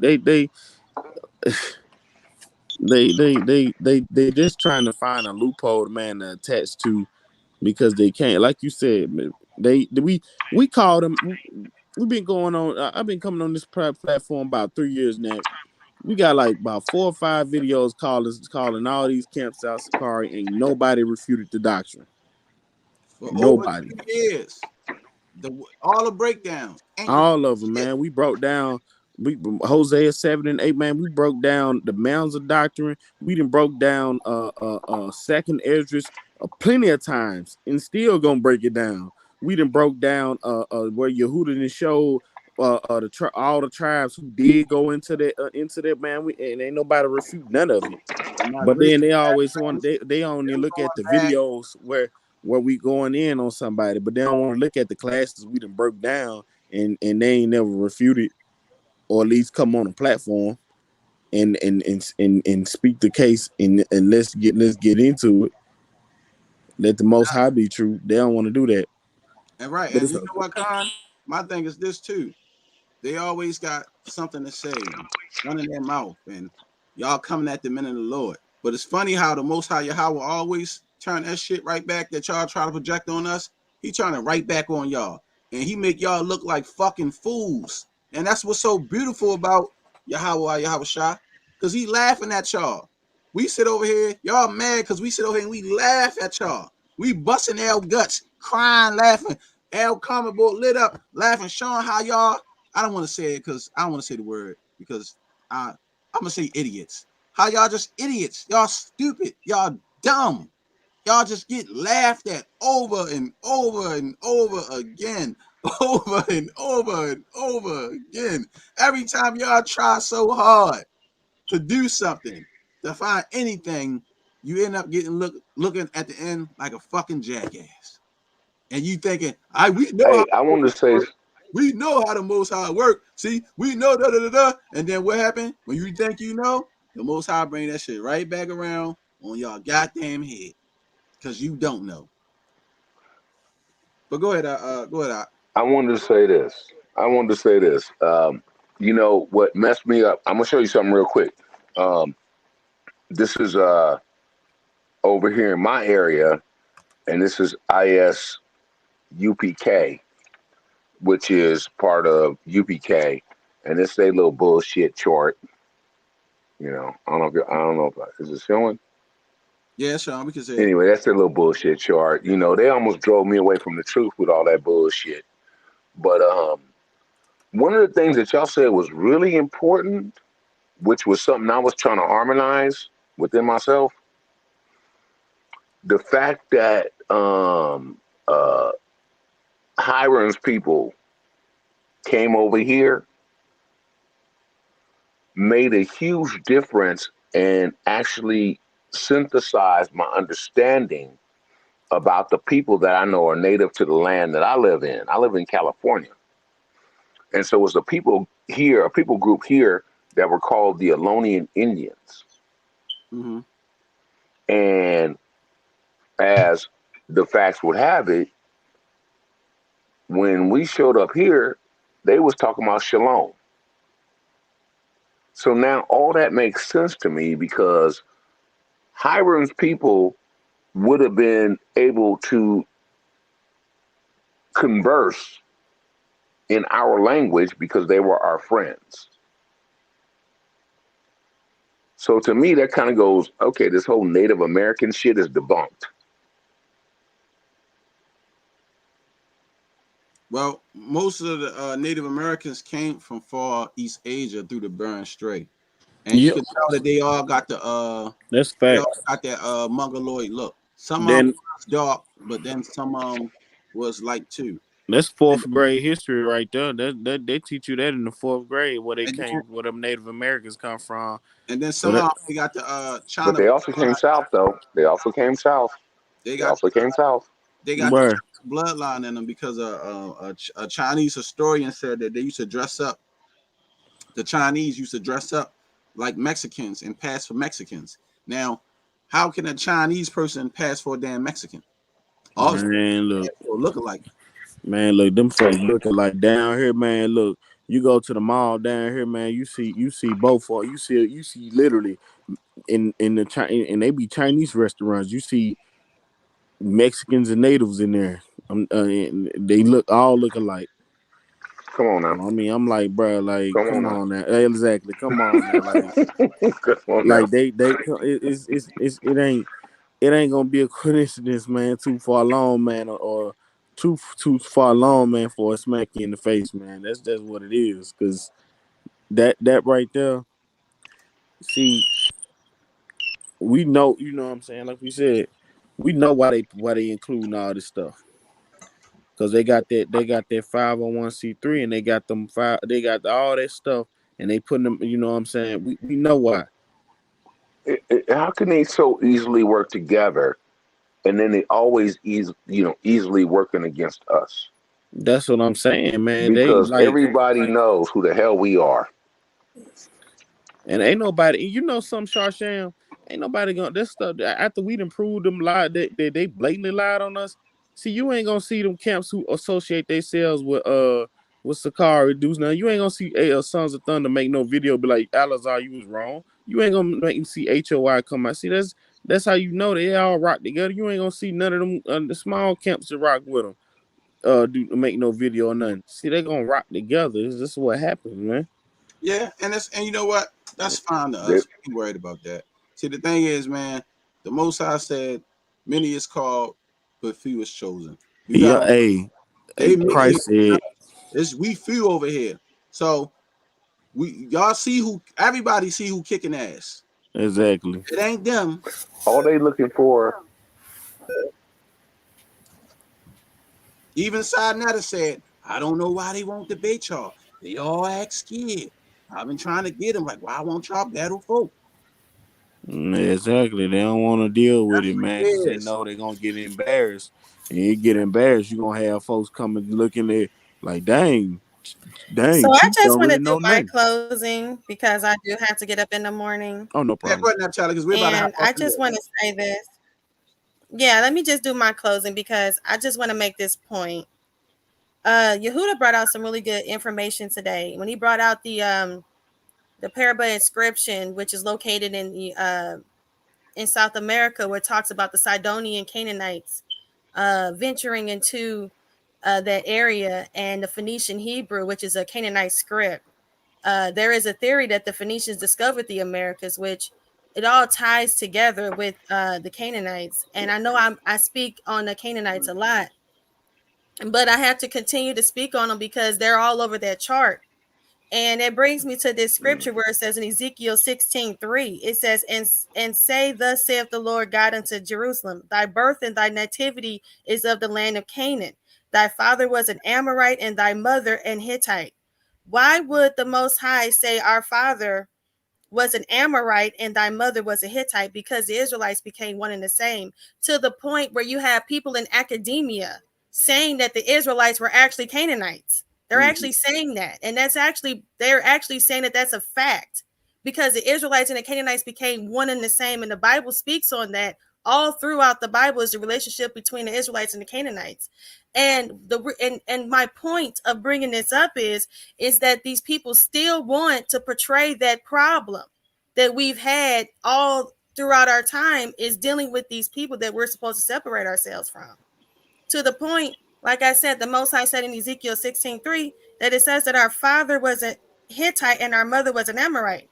And with that being said, the fact is that they understand who these people are. They know that these people are not Israelites, but they don't care. And it's not about the truth. It's all about their relationship with these people. But the thing is that true Israel is waking up. We're not going to continue to cast our pearls to swine. We're going to give it to the people who it belongs to and stop condemning the people who you want to call and say are Canaanites, when we know for its fact that Esau married 3 Canaanite women. I mean, how is it that Esau was supposed to be the progenitor of the right race and he married 3 Canaanite women? Would he not be black by now? Or would it be the opposite? The same with Japheth. It all works the same. They all married Canaanites and they all got whited out. And that's just fact. And you can find that in scripture and they see it, but they ignore it because there's no way that Esau can be the progenitor of the white man and then turn around and marry 3 Canaanite women who they say are black. It's not possible for him. And then his children marry Canaanite women as well. It's all based in scripture in Genesis 36 or 38. So I really want them to come out and make a statement and explain how did Esau marry 3 Canaanite women who they say are black, but was able to black people, the darkest of the blackest skin, and they were able to continue to be white. I'm just waiting. I just need to hear it because it's not true. Now the Canaanites are white and he married within them and he whited himself out. That makes absolutely more plausible sense. And that's all I have to say, guys. Now, all right, sis. Now that Nisi got off the floor, can I tag in on what the Nisi was saying? Yeah, you can go ahead and we trip this out because I was just in the study today. If what she's saying is true, which I know is true, our main ancestor, Yehuda, who did he marry? He married a Canaanite too. Judah did. Okay. He had a exactly, and we won't even talk about Samson. So we've got this as a male group. We've got this thing where we're magnetized towards them, which helps me understand it in today's circumstances and situations.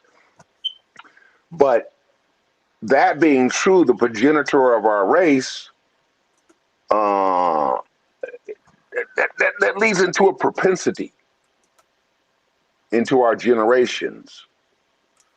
And that's the huge problem that we're seeing today because that's the same spirit. I have 2 brothers. Both of them married Canaanite women. One of them today is his birthday, but he died 11 months ago. You don't think there is consequences for violating the Most High's laws? See, and as they move in, they get more gentle. And she was talking, I had a point that I was thinking about earlier on some studies that I was doing earlier. And it also led to the point of the thing that you guys brought out, that how the Phoenicians came over here. And here in California, you had the Ohlone Indians, blacker than me. But when we rolled up, they said shalom. How could they speak our language except for they were our friends? But these fake ass historians took their understanding and their ability to communicate in the Paleo Ivrium. They took that as they were Paleo, they were the seed of Yaakov. When all they had was the ability to communicate with us because they have been dealing with us since way back. So that disfuncts the whole Native American Ivrium connection. And like y'all said, if that was from Homeboy, them is Gentiles. Them ain't us, even though they look like us. But they're not Canaanites because the Canaanites is, as we know today, the crackers.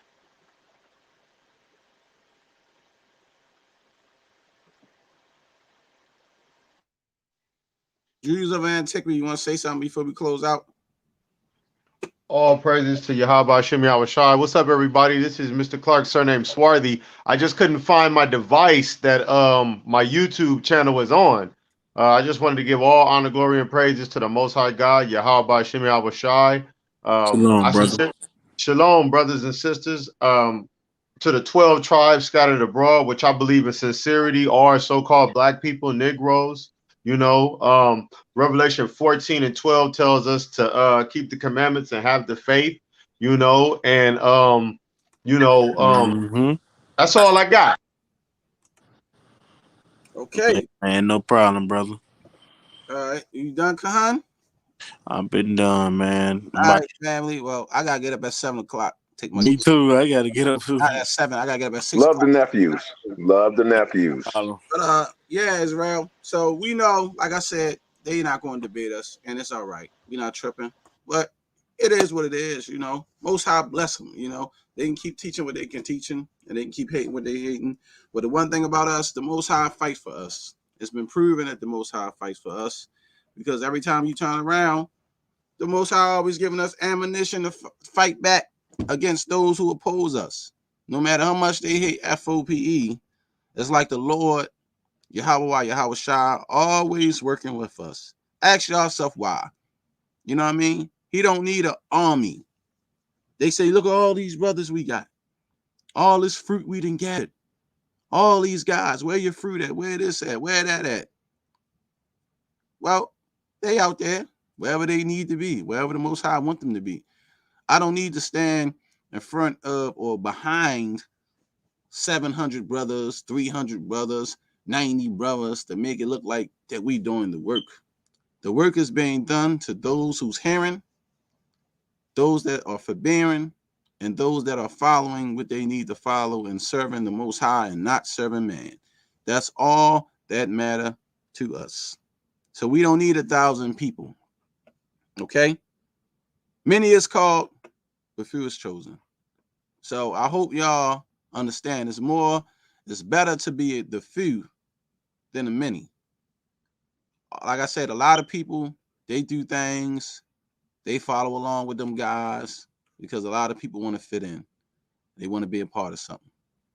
But we are already a part of something. We are part of the greatest nation that was ever built by the Most High Yahweh Yahawashi, the nation of Israel. And that's the best thing that we can be a part of. Don't kiss nobody ass. Don't suck nobody dick. Be your own person and serve Yahweh Yahawashi. That's the only people that you have to please. Not nobody that got the same royal blood that's running in your veins like it's running through theirs. A lot of these people are wicked as hell. And with that, I'm going to say shalom. Most High bless everybody. Thank you to Star, Lima, King Judah Show, everybody that came on the Scorn Black Man podcast. We love y'all all. 6 Foot Soldier, Keith, Moss, Elijah, Willie Bullies, everybody that tuned in the thing. Thank y'all. Most High bless y'all. Till next time, we out. Nobody not afraid what? He's great in turban. Turban's destruction. Y'all think it come back in all peace? You got another thing coming. But we are fighting for our brother. We ain't marching saying, yes, we can. No justice, no peace. You go. Fight for your sons and your daughters. I'm not wrapped too tight. Got 400 years on my back. I'm angry dog. I'm black like that. Won't contact with you whites. And all the niggas I stand here with, they share my same sentiment. I'm fucked up tonight. Won't kill my brothers no more. Want all the smoke, motherfucker Fope. It's my battle cry. Oh. Isaiah 14:21, that ancient version of that gun that swore. They stole our name, they stole our shit. We real Judaits, motherfucker Jewish. We lords, generals, arm your soldiers. We fight tonight like we supposed to. They inherited lies. I'm referring to all whites. I'm referring to riches, white privilege, even through genocide. And they gotta pay for that. God say, Jacob, don't take it back. I cry aloud, I spare not. This good bread, my sharecrop. This lily grew through concrete. We march to our own drum beat. We the chosen. No inclination to kick it with y'all. Raise Babylon to the ground, then watch it fall. Obadiah said you'll be wiped up for theft. These are just words, worry about what come next. For Negroes, Latinos, we better than all, not equal. My natives no red dot that feather. Me primo be smooth like that leather. Until it's time to bring the war dogs out, put the headdress on. War paint and I'm not wrapped too tight. Got 400 years on my back. I'm angry dog, I'm black like that. Won't contact with you whites. And all the niggas I stand here with, they share my same sentiment. I'm fucked up tonight. Won't kill my brothers no more. Want all the smoke, motherfucker Fope. It's my battle cry. I got the spirit of grandfathers past. Front porch sitters, Nat Turner dangerous. A real life illustration of angry and that painting. Of Malcolm staring out the window with patience. One hand on the curtain, right hand on the AK spits. 47 rounds, all to bring down Satan. Same way Abel was killed by Cain. This will be an introduction from the fuck shit into the fire. Probably join the list of artists who died before they retired. Most High said I'm hired. Sire will never spit a line aimed at my kind. Less meant to uplift. Toughness will be redefined in my rhymes. A squad of men with the spirit of God, with an affinity to point their weapons not at the brethren but at the enemy. Khaki colored kids, baptized in the flames of combat fashioned. In the trap we escaped, our fate was to be great and noble. Moses reincarnate, so be hopeful and know I bring word from A and O to Pharaoh, and white folk let my people go, cause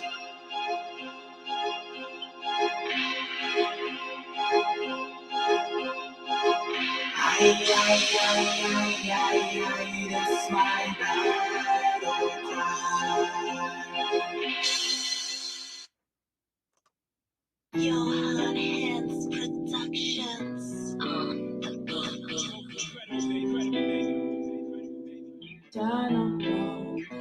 I don't wanna cry no more. Yeah. I don't wanna die, oh, yeah. I don't wanna cry no more. Yeah. I don't wanna cry no more. Yeah. I don't wanna die, oh Lord. Yeah. Thank God I'm alive. Yeah, I gotta realize that I can rely on them. Yeah, no lie, but I'm trying to make a way out. Yeah.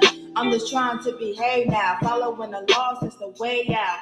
Yeah, trials and tribulations of a slave now. Wanna be the one to say I'm happy that I came out. Yeah, not a pestilence and earthquakes. Yeah, Jerusalem is where I claim my birthplace. Check the signs and the times for the flee now. The ending crisis coming, that's the worst case there. Shed tears for the ones that will stay here. I don't really wanna stay here. Now I don't wanna die, but I am gonna cry for my people that will stay here. I don't wanna cry no more, yeah.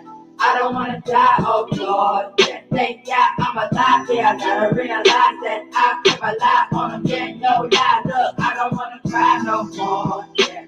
I I don't wanna die, oh Lord. Yeah, thank God I'm alive. Yeah, I gotta realize that I can rely on him. Yeah, no lie.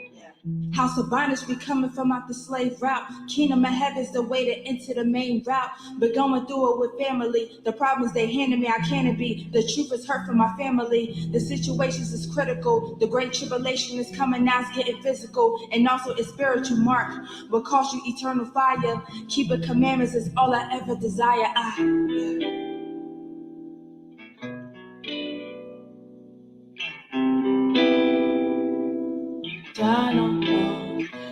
I don't wanna cry no more, yeah. I don't wanna die, oh, yeah. I don't wanna cry no more, yeah. I don't wanna cry no more, yeah. I don't wanna die, oh Lord, yeah. Thank God I'm alive, yeah. I gotta realize that I can rely on him, yeah, no lie. And everybody need to wake up, yeah. Until Yahawashi to come back, yeah, he really need to come back. We gotta live righteous. Yahweh said, repent to keep the law, we should come back. Okay, we got another chance to do right. I wake up in the morning, thank my Father for my life. I thank you for your son that came and died, shedding blood. The only one protecting me and always show me love. Yeah, show me every day. Shed tears for the ones that will stay here. I don't really want to stay here. Now I don't want to die, but I am gonna cry for my people that will stay here. I don't want to cry no more. Yeah. I don't wanna die, oh Lord. Yeah, thank God I'm alive. Yeah, I gotta realize that I can rely on him. Yeah, no lie. Look, I don't wanna cry no more. Yeah, I don't wanna die, oh Lord. Yeah, thank God I'm alive. Yeah, I gotta realize that I can rely on him. Yeah, no lie.